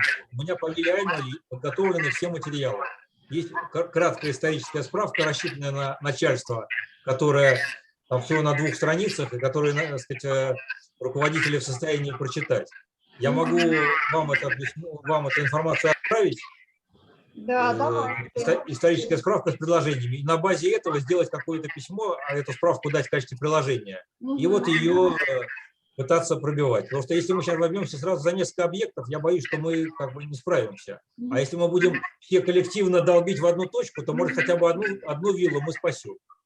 А если мы напишем такое письмо, где просто перечислим береговые ОКН под угрозой, да, список, да, и с акцентом, что вот вилла Айнала, у нее есть конкретный проект приспособления, и просим на него обратить внимание, чтобы была общая картина, да, что можно приспособить, и конкретный объект первоочередной. Почему бы и нет? Вот. Можно это. Слушайте, ребята, я предлагаю, я, может быть, сделаю чатик на ВК, и кто заинтересован, сделаем, или, может быть, у Александра уже есть какой-то чат краеведческий, мы могли бы там что-то, вот это предложение выложить. Александр, как у вас есть какой-то коммуникационный канал, где у вас общаются краеведы, активисты, такой с акцентом на ОКН? Или создать... У нас есть группа в Фейсбуке «Черевики СПБРУ», но, наверное, она немножко более широкая по тематике, чем то, что мы сейчас с вами обсуждаем. Так что, может быть, наверное, имеет смысл ВКонтакте чатик специально сделать. Да, и пригласить туда заинтересованных лиц. Да, и вот всех сегодняшних участников и кто хочет, всех приглашайте, кто заинтересован. Мы, может быть, активистские группы, мы, может быть, от нескольких групп, вот от нашего Waterfront Safe сделаем как минимум, да, может быть, Зеленая коалиция присоединится, вот Териоки, собственно, группа общественного объединения. Вот, ну и тогда вот продолжим. Вот, ну, тогда я сейчас, если есть еще какие-то вопросы, последний шанс, у Наташи Ловецкой. Наташа, включайте звук, если вы поднимали руку. Вот. А если вопросов нет, тогда мы продолжим. У нас сегодня еще, вы просто сегодняшнее мероприятие, кто не знает, это продолжение событий Берегового университета, который мы проводили 17 января, но из-за того, что у нас было ограничено по времени событие в 3 часа, и у нас шло с синхронным переводом на английский, мы переводчиков должны были отпустить ровно через 3 часа, да, поэтому мы сегодня просто продолжаем тех, кого мы не успели записать, и у кого были какие-то сбои на мероприятии. Вот следующий у нас Аня Шишпанова, к сожалению, там был сбой в середине доклада, и сейчас Аня продолжит, у нее доклад был про, собственно, проблемы, антропогенная нагрузка, собственно, застройка и как бы застройка ОПТ тоже на берегу, до северного берегу Финского залива. Вот, Аня, наша сестрорезка, все ее знают, поэтому, Аня, тогда вам нужно поделиться экраном, если сейчас удастся. У меня вопрос. Я сейчас рассказываю всю презентацию сначала или как? Нет, нет, Аня, с того момента, ну, если хочешь, расскажи, ну, смотри на твое усмотрение, смотри. Просто Или... я не знаю, как лучше, сегодня присутствуют другие люди или те же, кто был, как бы лучше? Ну, смотри, смотри, как твои силы, как ты рассчитываешь. Ну, я могу, наверное, целиком попробовать рассказать. Сейчас. Ну, давай, тогда у нас будет русская версия, твоя целиком. Отлично, давай. Потому что, ну, с кусков потом чего-то там это делать, мне кажется, так уж лучше. Ну, так, давай. сейчас. Делись тогда экраном. Так, мне надо вспомнить, где тут демонстрация экрана. Внизу такая зеленая кнопка «Поделиться экраном». Вот, теперь на весь экран сделал, там, Ctrl F5, по-моему, вот. Видно? Да, на весь экран. Угу. Все, тогда, поскольку у нас идет запись, Аня, ты все равно, у нас будет нарезка отдельно от тебя, поэтому скажи несколько слов, ну, о себе, как будто бы ты начинаешь заново, хорошо? Хорошо, ладно. Так, меня зовут Шишпанова Анна, я проживаю в Сестрорецке, это курортный район Санкт-Петербурга, являюсь участником движения против захвата озер, это движение, которое борется за общий доступ к береговую полосу. У нас в стране есть водный кодекс, и статья 6 гласит, что любой человек может пользоваться береговой полосой, но, к сожалению, этот закон слишком часто нарушается. И вот как раз с этими нарушениями мы боремся, как общественники, активисты. И также я являюсь членом Зеленой коалиции Петербурга. Это объединение более чем 40 инициативных групп. Каждая группа инициативная борется за сохранение тех или иных зеленых насаждений, какого-то парка, сквера, участка леса. Я вхожу в эту зеленую коалицию. Сегодня я расскажу о той территории, которая мне ближе и которой я занималась непосредственно как активист, где я проживаю. Это северо-западное побережье в границах Санкт-Петербурга. Это прежде всего курортный район, где я живу, и наибольший акцент я сделала на Сестрорецке. И также отмечены здесь на карте точки, на которых я обращу особое внимание. Это несколько мест еще в Приморском районе. Сначала расскажу в целом о том, какие основные проблемы у нас сейчас имеются на побережье экологические. Во-первых, это многочисленные проекты намывных территорий. Сейчас очень популярная идея развития города за счет создания искусственной суши. Дело в том, что у нас страна очень неравномерно экономически развита, и получается, что все стремятся жить в больших городах, в Москве и Петербурге. Соответственно, строить у нас негде, потому что исторический центр застраивать нельзя, там везде памятники. Если пытаются строить в каких-то зеленых зонах, люди против. И другое такое решение – это создать новую искусственную сушу и что-то строить там. Поэтому эти проекты сейчас очень популярны, есть много идей, где можно что-то намыть. Другая проблема, с которой мы столкнулись буквально последние 3 с небольшим года, это не очень умное устройство береговых зон. Появилась федеральная программа «Комфортная городская среда» по благоустройству. И, к сожалению, после этого начались проблемы, потому что не всегда разумно делаются эти проекты и иногда наносится ущерб береговым зонам. Другие проблемы – это сами по себе размывы берега, которые у нас довольно сильно видны именно в нашем курортном районе, потому что наш район не защищен дамбой. В Комарово, в Репино берега постоянно разрушаются из-за того, что Финский залив – это федеральные воды, и у города нет полномочий что-либо там делать, не может быть принята комплексная программа берегоукрепления, и берега продолжают разрушаться. Это такая уже затянувшаяся проблема. Еще одна проблема – это то, что все хотят строить на берегу, все хотят жить на берегу, все хотят строить недвижимость на берегу, ее продавать, потому что там под высоким спросом, стоит дорого, из-за этого у нас остается все меньше незастроенных берегов, меньше рекреационных территорий на берегах общедоступных, и тем более все меньше естественных участков, где могут обитать виды, которые обитают только в прибрежных территориях. И с этой проблемой связана другая, то, что у нас недостаточно быстро идет процесс создания тех УПТ, которые были, в принципе, уже запланированы, они уже есть в генплане. То есть, в принципе, принято решение о том, что они должны быть созданы на законодательном уровне, они включены в закон об экологическом обследовании, но, тем не менее, процесс идет очень медленно, и иногда бывает, что территория застраивается раньше, чем там создадут ОПТ. И я на всех проблемах этих сейчас остановлюсь чуть подробнее. Первая проблема, на которой я остановлюсь, это намывы, и с нее, в принципе, началась моя активистская такая постоянная деятельность там, в 2012 примерно году, когда мы, жители Сестрорецка, были в полном шоке, узнав, что вместо Финского залива рядом с нашими домами теперь будет суша, на которой построят новый город на 66 тысяч человек. Сам Сестрорецк – это примерно 43 тысячи жителей на данный момент. Вот то, что вы видите на картинке, желтым, это суша, которая не существует физически, но она существует в генплане. А темно-серым отмечены те участки суши, которые, извините, передали инвестору для того, чтобы он также эти участки суши использовал в своем проекте вот, намывных территорий, хотя на них физически живут люди на этих территориях.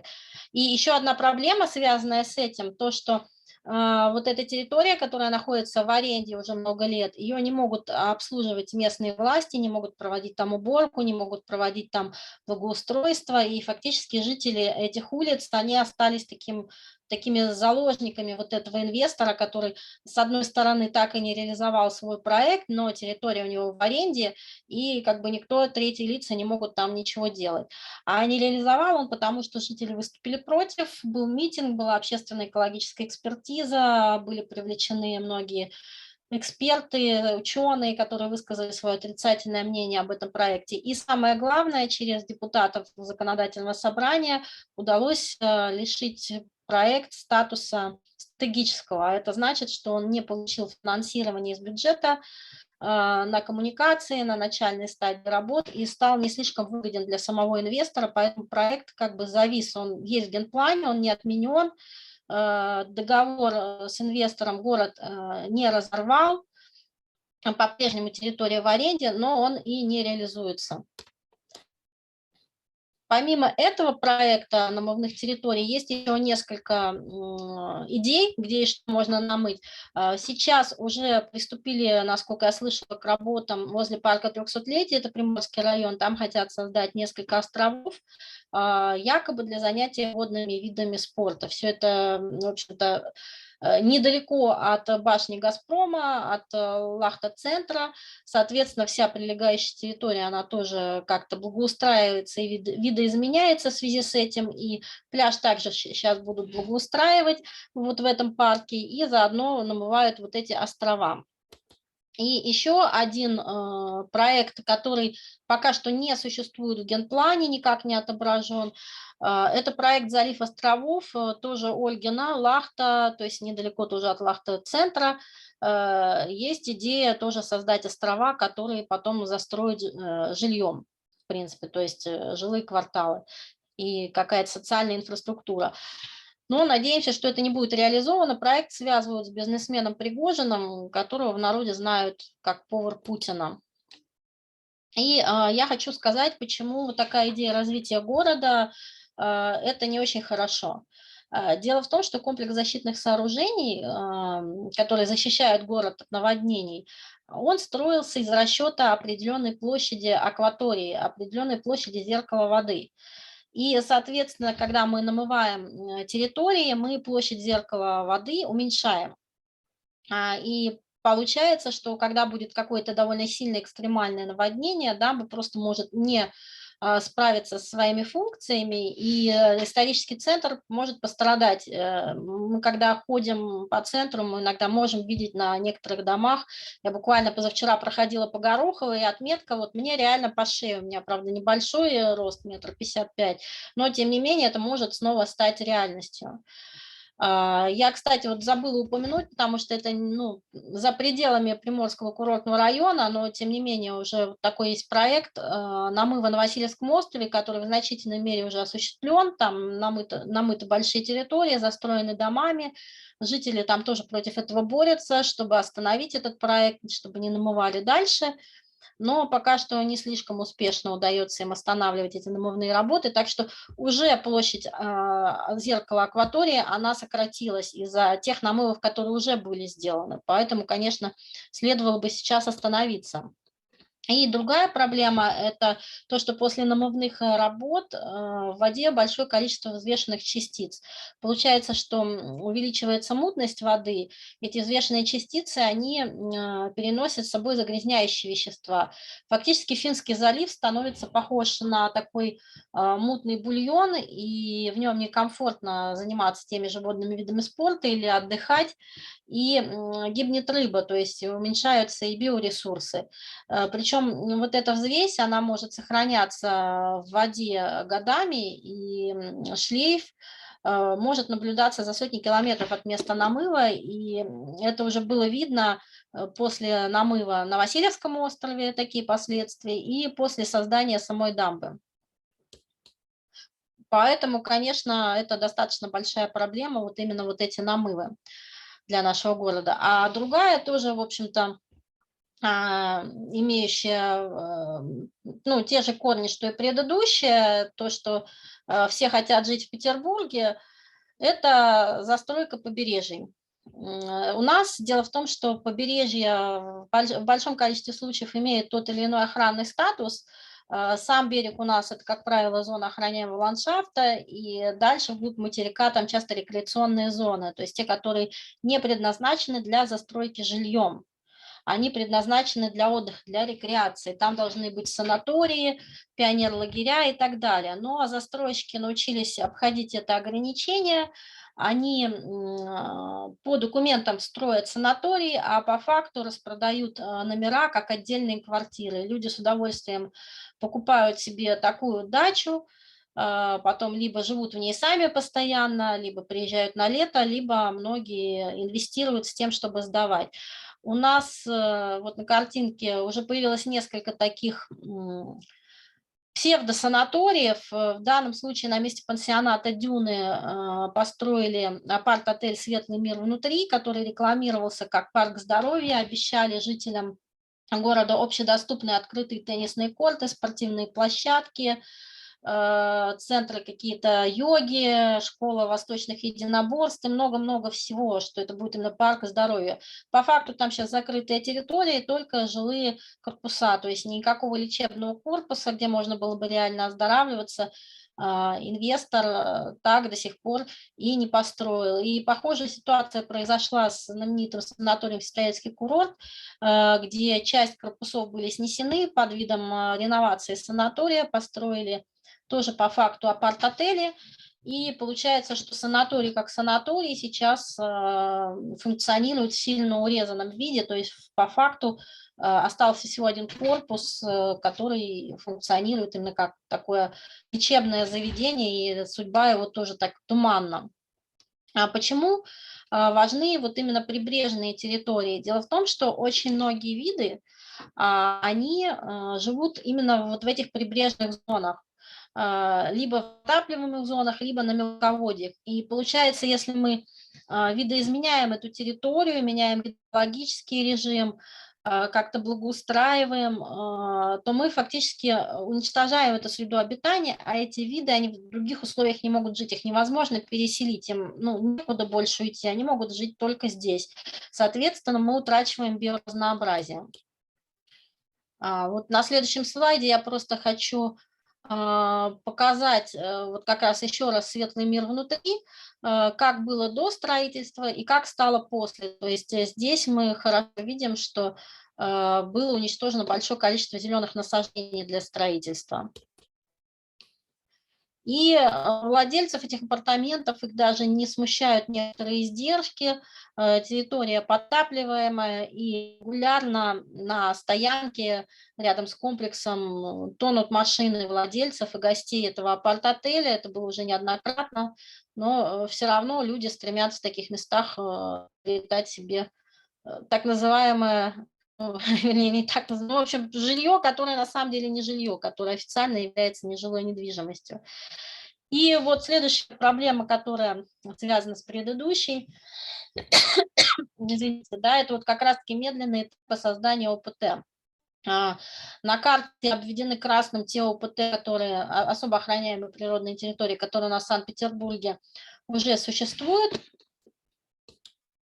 Как видите, среди них вот на северо-западном побережье не так много захватывают прибрежную территорию. Это Комаровский берег, это Гладышский заказник немножко, и северное побережье Невской губы в Приморском районе. Синим я обвела Сестрорецк. Дело в том, что именно в Сестрорецке запланировано до 2025 года, то есть вот уже создание 3 заказников, и все эти заказники, в общем-то, должны быть на берегу. Казалось бы, это должно улучшить ситуацию. Вот здесь у меня приближена карта Сестрорецка. У нас озеро Сестрорецкий разлив, из него водосливной канал. Вот здесь вот между мысами Дубковский и Гагарка впадает в Финский залив. На Дубковском мысе у нас объект культурного наследия парк Дубки. В принципе, ему вроде как пока ничего не угрожает. На мысу Гагарка запланирован заказник, и на Тарховском мысу тоже запланирован заказник. И также в Сестрорецких дюнах, они здесь на карте не видны, они севернее. Там как раз вот построили светлый мир внутри. Но территория, которая под заказник, она значительно больше, чем территория, которая занята апарт-отелем. То есть там, в принципе, еще места для заказника хватает. Только эта территория, она несколько глубже уже в материк, она уже не будет прибрежной. Здесь еще вот хочу показать сверху, это фото сверху тоже, вот Дубковский мыс и вот мыс Гагарка. Вот. Особо хочу акцентировать внимание именно на Гагарке, потому что здесь сейчас тоже строят апарт-отель.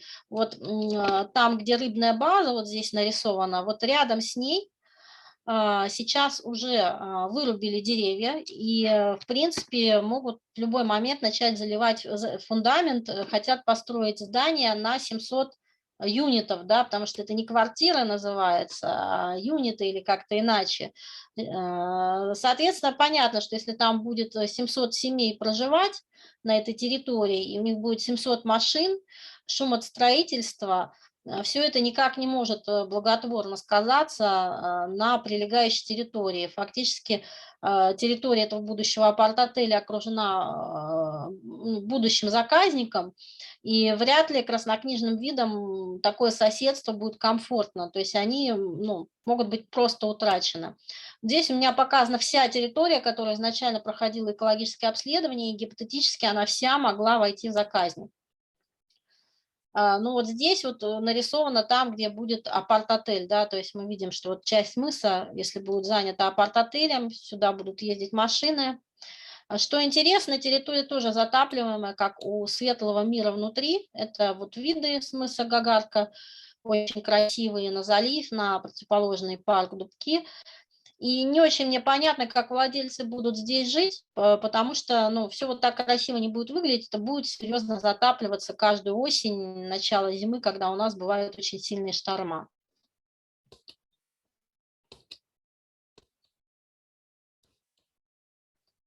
Ой.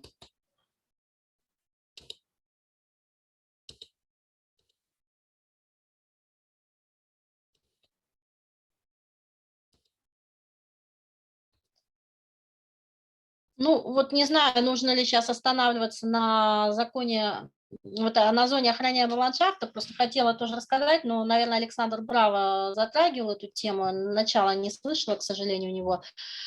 Просто вот та территория, где у нас собираются строить вот этот апарт-отель, береговая полоса там вся, она относится к зоне охраняемого ландшафта. И, как я уже говорила, у нас большинство берегов Финского залива к ней относятся. И, по идее, эта зона должна действительно иметь особый статус. Там нельзя рубить вообще зеленые насаждения, там нельзя менять гидрологический режим, там нельзя менять рельеф. Но, тем не менее, по факту КГИОП, который должен следить за тем, чтобы это все соблюдалось, очень халатно выполняет свои функции. И сейчас, когда на Гагарке конкретно уже срубили деревья, конкретно в зоне охраняемого ландшафта, они послали только предостережение собственнику не рубить, при том, что там уже все срублено. И каким образом они вообще согласовали благоустройство этой зоны, вот такое, как мы видели там на предыдущих фоток, где ровненький газон, вообще непонятно, как они могли согласовать газон на месте деревьев в зоне охраняемого ландшафта. И еще одна проблема, о которой хочу подробнее рассказать, это благоустройство.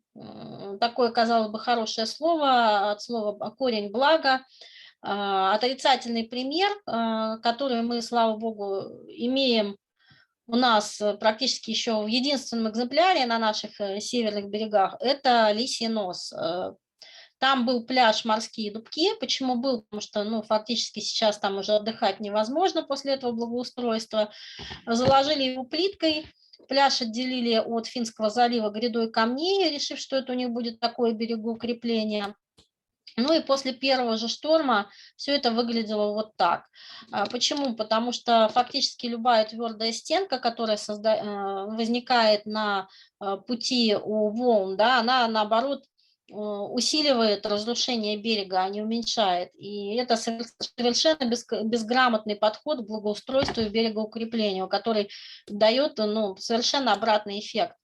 И оборудование дорогостоящее, которое стоило 55 миллионов, детские площадки, власти пытались их как-то сохранить, и для этого поставили еще дополнительные бетонные блоки вдоль берега, и получилось, что пляж просто начал заболачиваться, то есть песок отсюда вымывается, вода застаивается, и, в общем-то, отличное место для рекреации. Фактически это был, ну, единственный официальный пляж в Приморском районе, вот такой вот общедоступный, благоустроенный, и теперь жители его фактически утратили.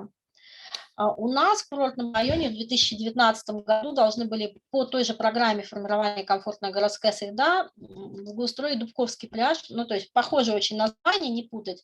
Лисий нос, Морские дубки, у нас Дубковский, рядом с парком Дубки. Тоже должны были сделать очень много твердых покрытий, резиновые покрытия на детских площадках. Но мы уже тогда понимали, что это все может плохо кончиться для пляжа, да, что пляж фактически с его естественным ландшафтом мы утратим, и поэтому жители выступили на слушаниях против, очень категорично высказались. Более того, нам была на слушаниях представлена целая концепция развития пляжей курортного района. Надо сказать, что из 24, по-моему, официальных пляжей Санкт-Петербурга 14 расположено в курортном районе, то есть у нас больше половины. И у нас практически все пляжи официальные, которые расположены на Финском заливе, да, вот в Приморском районе еще один, А все остальные официальные пляжи, они расположены на озерах, на Суздальских, на тех же, на каких-то прудах, да. То есть на Финском заливе, на юго-западе пляжей нет, они все у нас. И вот их все хотели благоустроить по этой программе. То есть фактически мы могли утратить вот этот вот естественный дюнный ландшафт, который именно и нравится тем, кто к нам приезжает на дачу, на курорт летом отдохнуть. Вот так вот выглядела концепция еще одного пляжа Сестрорецкого. Все это, слава богу, нам удалось отменить, но программа формирования комфортной городской среды, она никуда от нас не делась, и администрация курортного района все-таки пожелала продолжить благоустройство, однако все-таки уже с более грамотным таким подходом. И когда они стали разрабатывать, ну не они, вернее, а проектировщики по заказу администрации, проект благоустройства Золотого пляжа в Зеленогорске, то они все-таки уже прислушались к тем поправкам, которые присылали жители, и частично удалось снизить ущерб от этого благоустройства именно на ландшафт. А здесь вот мы видим, что в отличие от того, что было в Лисьем носу, здесь не использовался бетон, здесь не использовались никакие сваи, здесь просто положили бетонные плиты на песок и сверху них сделали настил. То есть минимум ущерба именно ландшафту, это можно в любой момент демонтировать, да, и сам ландшафт, он, в общем-то, остается сохранен и не испорчен. Вот эти вот конструкции с твердым полом мы благодаря поправкам смогли убедить проектировщиков убрать. То есть у нас большинство жителей против твердого пола на песчаном пляже. Да. Мы за то, чтобы у нас сохранялся наш лечебный песок, по которому приятно ходить босиком. И удалось убедить также не делать никаких вот лишних дорожек и мощений на самых песчаных дюнах. Их сделали в глубине пляжа за аван-дюны. Сначала нам чиновники говорили, что это невозможно, потому что променад за аван-дюны, который там исторически, кстати, был, он относится к другому кадастровому участку, но потом все-таки нашли способ, просто сделали отдельным контрактом. То есть в этом направлении все-таки удалось что-то позитивное сделать, удалось переубедить чиновников, уже имея отрицательные примеры в соседнем районе, убедить их не делать некоторых глупостей для того, чтобы визитную карточку нашего района, наши пляжи все-таки сохранить. Вот здесь на фото, опять же, пляж Зеленогорский, видно, что тоже во время наводнений сильно заливает его водой. Зимой здесь бывают еще торосы. Поэтому тут надо очень тщательно думать, что и где размещать, чтобы это не навредило ландшафту и чтобы оборудование тоже не вышло из строя буквально там после первых месяцев. И вот летом, которое прошло в 2021 году, мне удалось поучаствовать в группе по соучаствующему проектированию Сестрорецкого пляжа, а следующем власти вроде как планируют благоустраивать все-таки Дубковский, который мы до этого отбили. На Сестрорецком пляже тоже мы обсуждали с проектировщиками, что будет минимальное вмешательство, то есть просто заменит то оборудование, которое уже было в тех местах, в которых оно стояло, детские площадки спортивные, и будет только один настил, 100 квадратных метров в одном месте, только чтобы обеспечить возможность отдыхать маломобильным группам населения, не более того. Вот так вот сейчас выглядит Сестрорецкий. Ну, не сейчас, конечно, вот в летний сезон он выглядел до благоустройства. Подытоживая, что могу сказать? Все проблемы, они в основном связаны с тем, что у населения очень мало возможностей влиять на принятие решения. И чиновники, когда принимают решение о том, чтобы отдать территорию под тот или иной инвестиционный проект, они, как правило, ориентируются не на мнение жителей, которого они не знают и часто не хотят знать, а на то, насколько данный проект будет выгоден. У нас существует очень сильное довольно-таки строительное лобби как бы в наших органах законодательной власти. Я не исключаю иногда и коррупционную составляющую, и личную заинтересованность. И поэтому всегда, конечно, застройщиков слышат больше и лучше, чем жителей, которые хотят жить комфортно, хотят жить в какой-то экологической обстановке. Связано это, конечно, и с несовершенством нашей выборной системы, то, что мы очень мало можем влиять на власть, на то, кто у нас будет принимать решения. Но что касается благоустройства, тут удается все-таки как-то влиять в последнее время. А вот то, что связано с застройкой, с нежеланием чиновников вовремя оформлять документы для создания заказников, вот эти проблемы гораздо сложнее решать по опыту. Они, к сожалению, пока что никак не решаются у нас в районе, и мы стремительно утрачиваем вот эти рекреационные зоны прибрежные. Ну и, наверное, все на этом.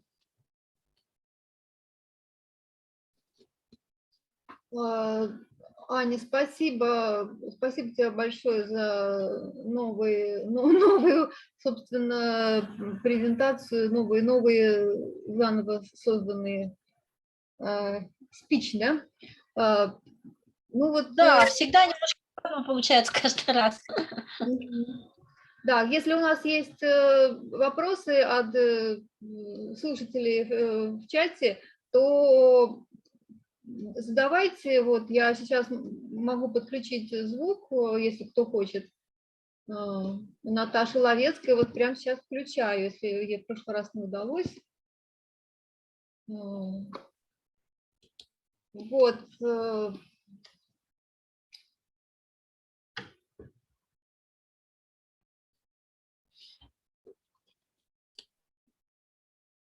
Ну, пока вот ни у кого нет вопросов, Ан, скажи тогда, пожалуйста, вот по поводу ОПТ и Гагарки, да?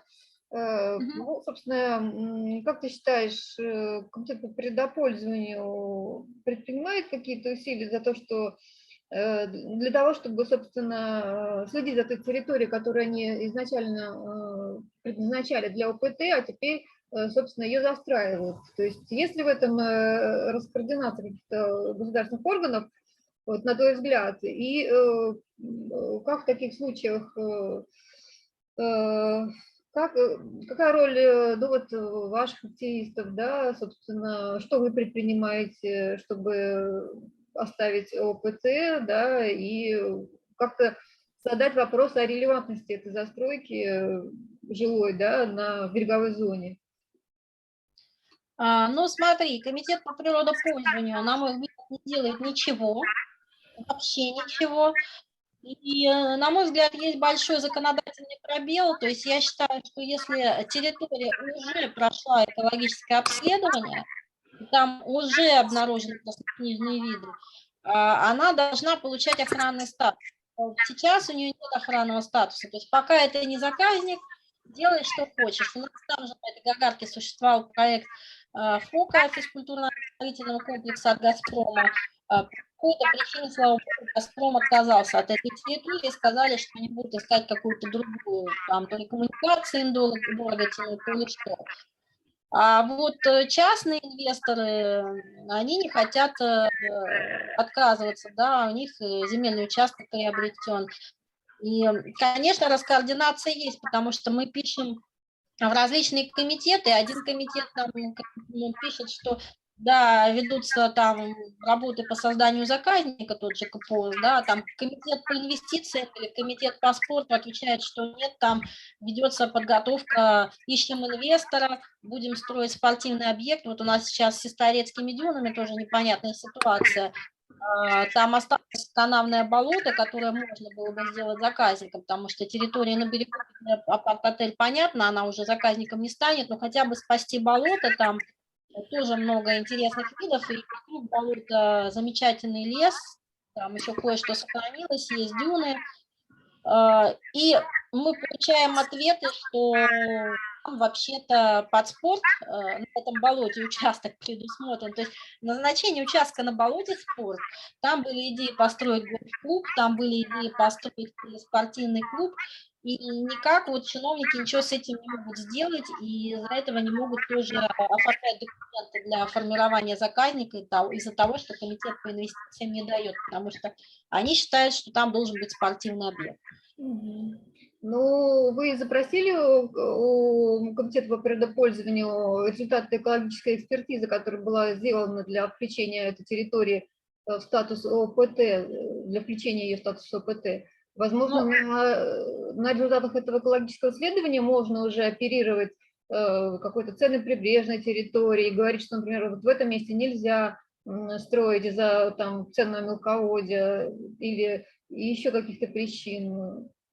Ну, смотри, я вот в понедельник с ними еду, как раз познакомиться с экологическим обследованием Гагарки, то есть мне разрешили знакомиться, но не разрешили там копировать, потому что, чтобы получить такой полный доступ, это, ну, нужно передать им официальные запросы, ждать 30 дней, да, я сделаю, но пока вот так предварительно сама посмотрю. Но дело в том, что для застройщика это все не аргумент, да, то есть никто ничего не будет делать. У меня написана куча писем в прокуратуру и по поводу того, что они строят в зоне затопления без гидротехнических сооружений, что запрещено в водном кодексе, и по поводу того, что у них забор уходит в воду, хотя у них даже береговая полоса не входит даже в кадастровую карту, даже если смотреть на публичную кадастровую карту. И то, что они в зоне охранения ландшафта деревьев все срубили, я уже и на КГИО пожаловалась в прокуратуру. И уже на то, что они там деревья повредили в прилегающем, когда технику это все бесполезно абсолютно. Я знаю заранее, какие будут ответы. Ответы будут, что разрешение на строительство есть, значит, экспертизу проекта, а экспертизу делали аккредитованные фирмы, которые все знают лучше вас, а значит, можно строить. Мы это все уже проходили много раз, мы это все проходили с советским курортом. И тут единственное, наверное, способ подавать в суд, только через суд можно попытаться остановить застройку, но для этого нужны пункты, для этого нужны у активистов нет юридического образования, нет таких финансов, чтобы бороться вот, так как самостоятельно. Это довольно сложно. Но я вижу по городу, что очень много людей сейчас собирают деньги, ищут сами юристов, но получается, что у нас столько органов и правоохранительных, и комитетов, которые должны защищать наши интересы, но почему-то получается, что каждый раз мы им платим огромные деньги со своих налогов, у них приличные зарплаты, и при этом мы сами все равно должны защищать свои права, собирать на это и бороться, опять же, фактически с ними же. Ну, хорошо. Анют, спасибо тебе большое. Вот Наташа Ловецкая все-таки хочет задать вопрос. Мы ее сделали организатором. Наташа, попробуйте сейчас включить свой микрофон и еще раз попробовать выйти в эфир.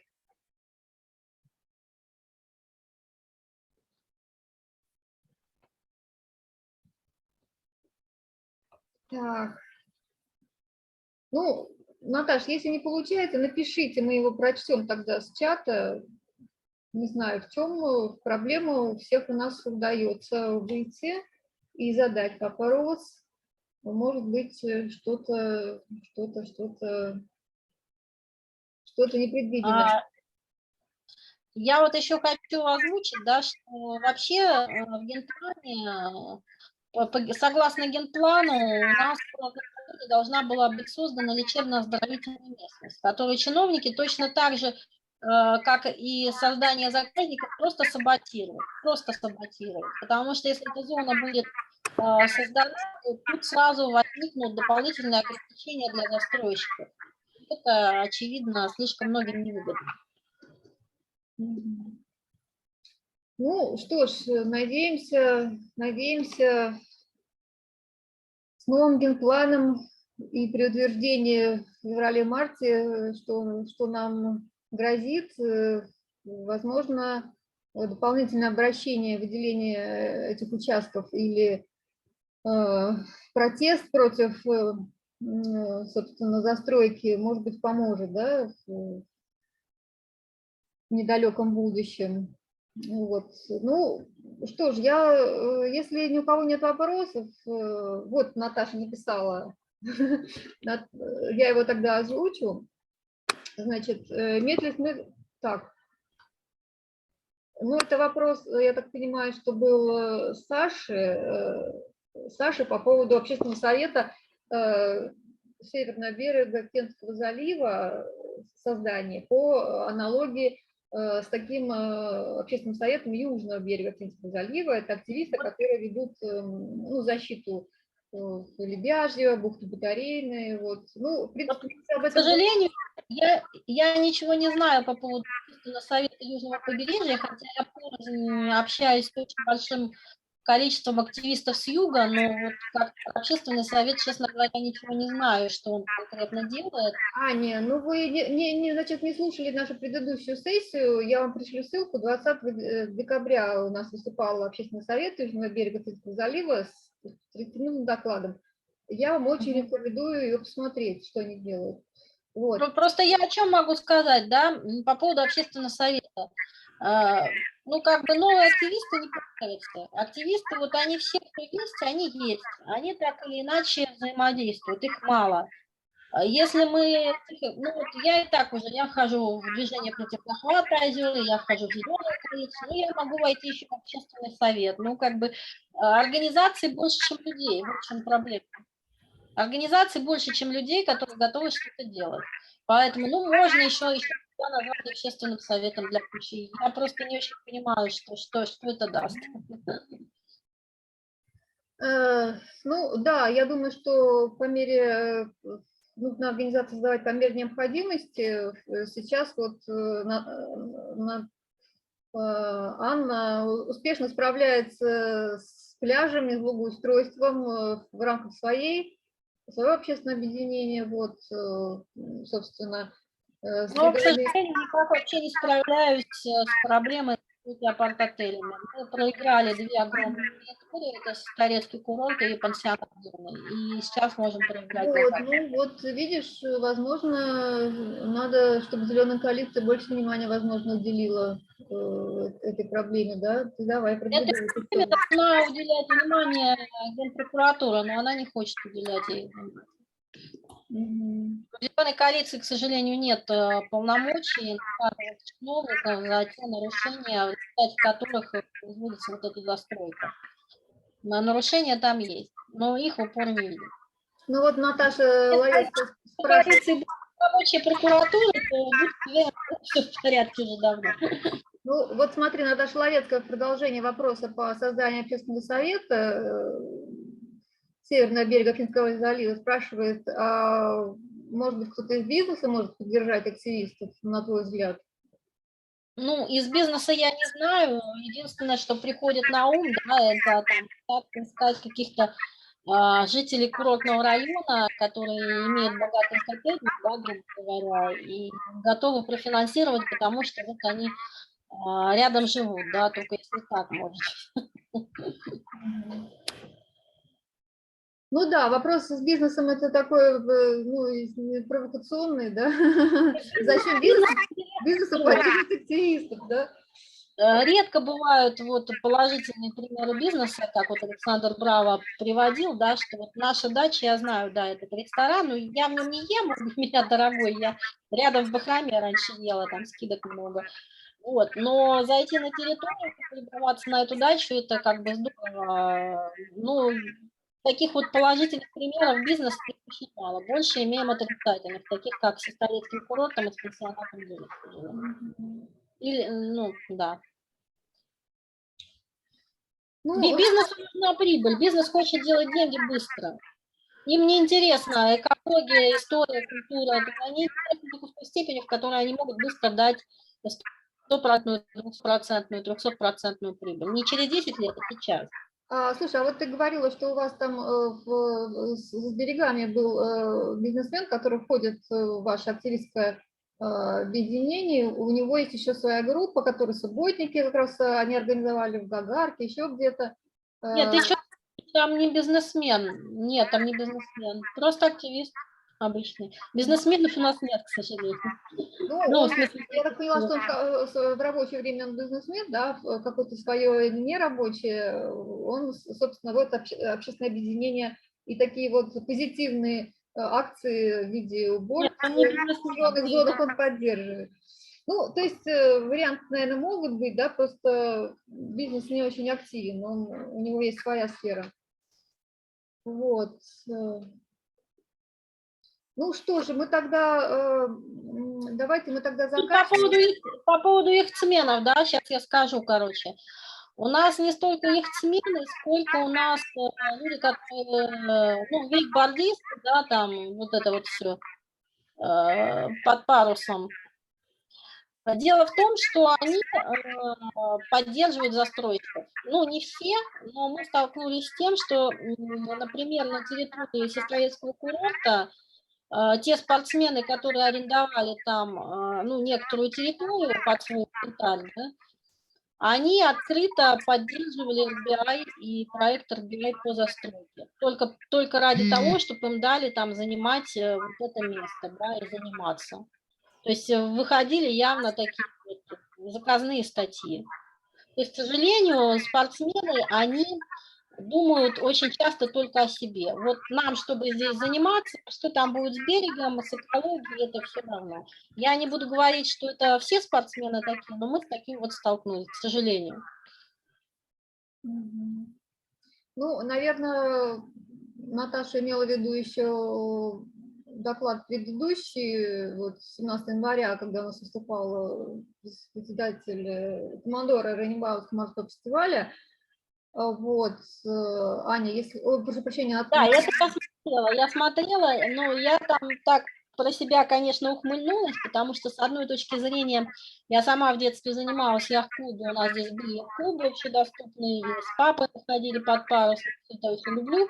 Но, с другой стороны, я вспомнила, что на Гагарке, как раз-таки на мысу, сами вот эти самые ценные прибрежные территории, они по проекту намыва предполагались как раз под яхт-клубы.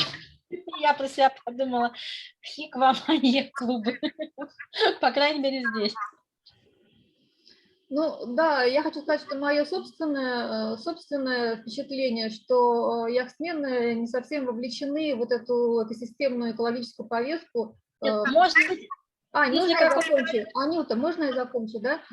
Дело в том, что вот наша идея, которому посвящен береговой университет, да, это идея экосистемного берегового планирования с учетом экологии, экологических факторов, социальных, экономических, с акцентом на экологию, да, собственно, это Балтийская международная европейская повестка, которая во всех балтийских странах применяется к береговым зонам, да, но пока, хотя Россия участвует в этом процессе, но она не приняла никаких конкретных мер. И судя по тому, что у нас сейчас происходит на берегах, она об этом сильно не задумывается, да. А яхтсмены, хочу сказать, что они просто не вовлечены в эту повестку. У них есть свои проблемы, они вот активно отстаивают свои так называемые натур-харбор, это зеленые стоянки, неправильный переводчик, к сожалению, перевел у нас на предыдущей сессии. Есть такое понятие, естественный зеленый натур-харбор, да, который позволяет, собственно, на каких-то даже охраняемых территориях позволить лодке одной или двум пристать и, собственно, ночь переждать и двигаться дальше. Вот. Но, к сожалению, вот,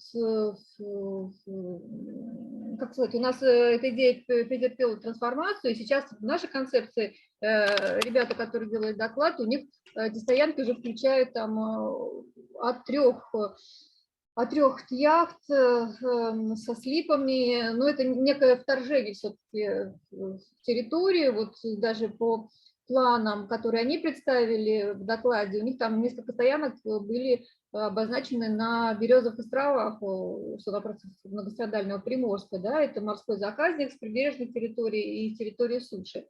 Вот, и когда мы спросили, а как же они планируют это совмещать с особо охраняемой природной территорией, где там, собственно, залежи тюленей и птиц. Вот, ну, они как-то так вот сделали, в общем, я так поняла, что они не совсем в курсе просто, то есть они не придают этому достаточно большое значение, и, на мой взгляд, просто в этом направлении, ну, должна быть просто проведена работа, да, просветительская, поскольку у нас нет такого инструмента, о котором мы говорили все 3 сессии в декабре и январе, как комплекс управления береговыми зонами, которые включают в себя, собственно, и экосистемное планирование на воде и на суше, потому что береговая зона вот, в международном понятии это не только 20 метров суши, которые определяет наш водный кодекс. Да? Это 1 морская миля акватории, это порядка 2 километров, и несколько сот метров суши. Да? Вот это все включает в себя понятие береговой зоны. Вот. К сожалению, у нас пока не определены ни понятия, ни, собственно, юридические коннотации вот этого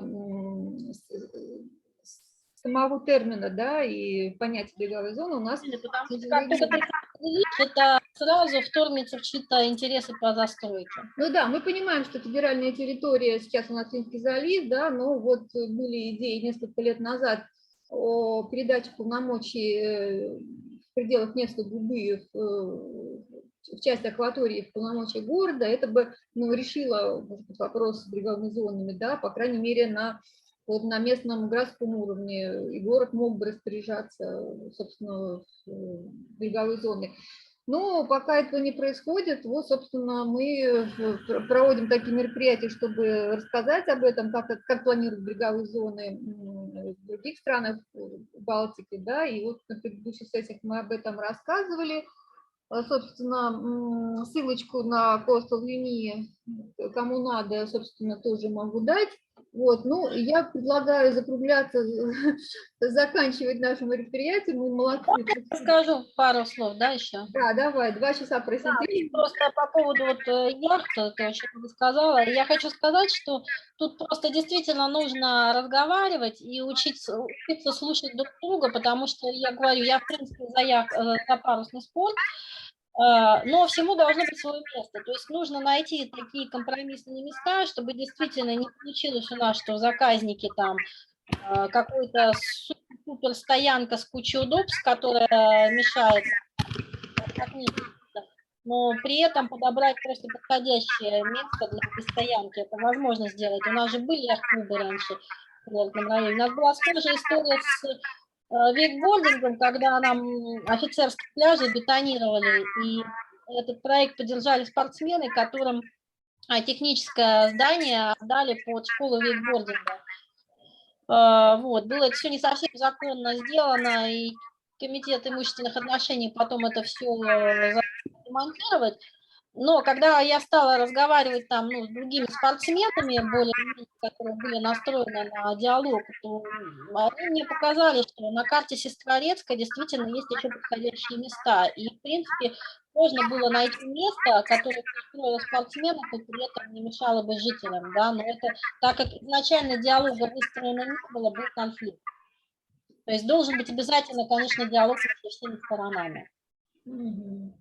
Ну вот Анна написала в Нежинской, что что-то знает про стоянки на Березовых островах. Анна, если есть желание, скажите несколько слов про стоянку, существующие на Березовых островах. Ну, я не знаю, насколько она официальная. Там, если я правильно помню, там база университета Макаровки, но, по-моему, они там все-таки соблюдают как-то режим, они там используют весельные суда. И там достаточно сложный подход к ним, то есть нужно обладать определенным мастерством, чтобы под парусом зайти вот к этому месту на Березовых островах. Ну да. Вот, ну что, коллеги, закругляемся или еще есть вопросы? Я надеюсь, там все на этот раз нормально сказала. Ну, сейчас я закончу, и, собственно, у меня сохранится запись, и я могу сказать, в каком качестве, еще очень важно, как это записалось.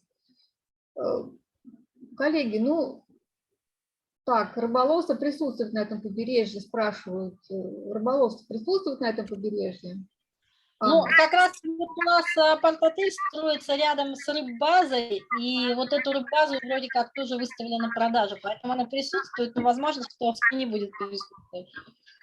Ну, мы, к сожалению, по биоресурсам мы планировали отдельную лекцию, хочу сказать, да, не только по рыболовству, но и стоянка, собственно, птиц, по биоте.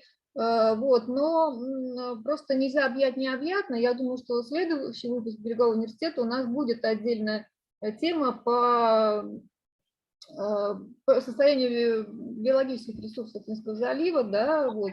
Надо понимать, что курортный район – это прежде всего курортный район, да, то есть в советское время он развивался, вот то, о чем Александр Браво говорил, исключительно как место отдыха и здравия. То есть это было место, где строились санатории, пионерлагеря, детские лагеря, всевозможные здравницы, дома отдыха и так далее. И, соответственно, мы сейчас говорим не о твоем только районе, а говорим о всем северном береге Финского залива. У нас потому что северный берег Финского залива, если брать в границах Санкт-Петербурга, то это прежде всего район. Это 40 километров. Не только, Ань, мы рассматриваем и Ленобласть, собственно, вот Общественный совет Южного берега Финского залива как раз рассматривал территории области. Вот я тебя еще раз призываю посмотреть их, собственно, доклад. Будет это тоже очень полезно. Вот. Ну, не знаю, все, мы тогда, девушки, коллеги, закругляемся. Всем спасибо. Вот. Вот. Что же, ждем вас на следующем выпуске Берегового университета, я думаю, не раньше, чем март. Вот. И если есть какие-то темы для Coastal Uni по Финскому заливу, предлагайте, мы их, возможно, включим и либо как-то осветим в следующих сессиях, которые тоже будут иметь вот такой трехчастный характер, да. Так, все, меня уже больше не разрешает Zoom.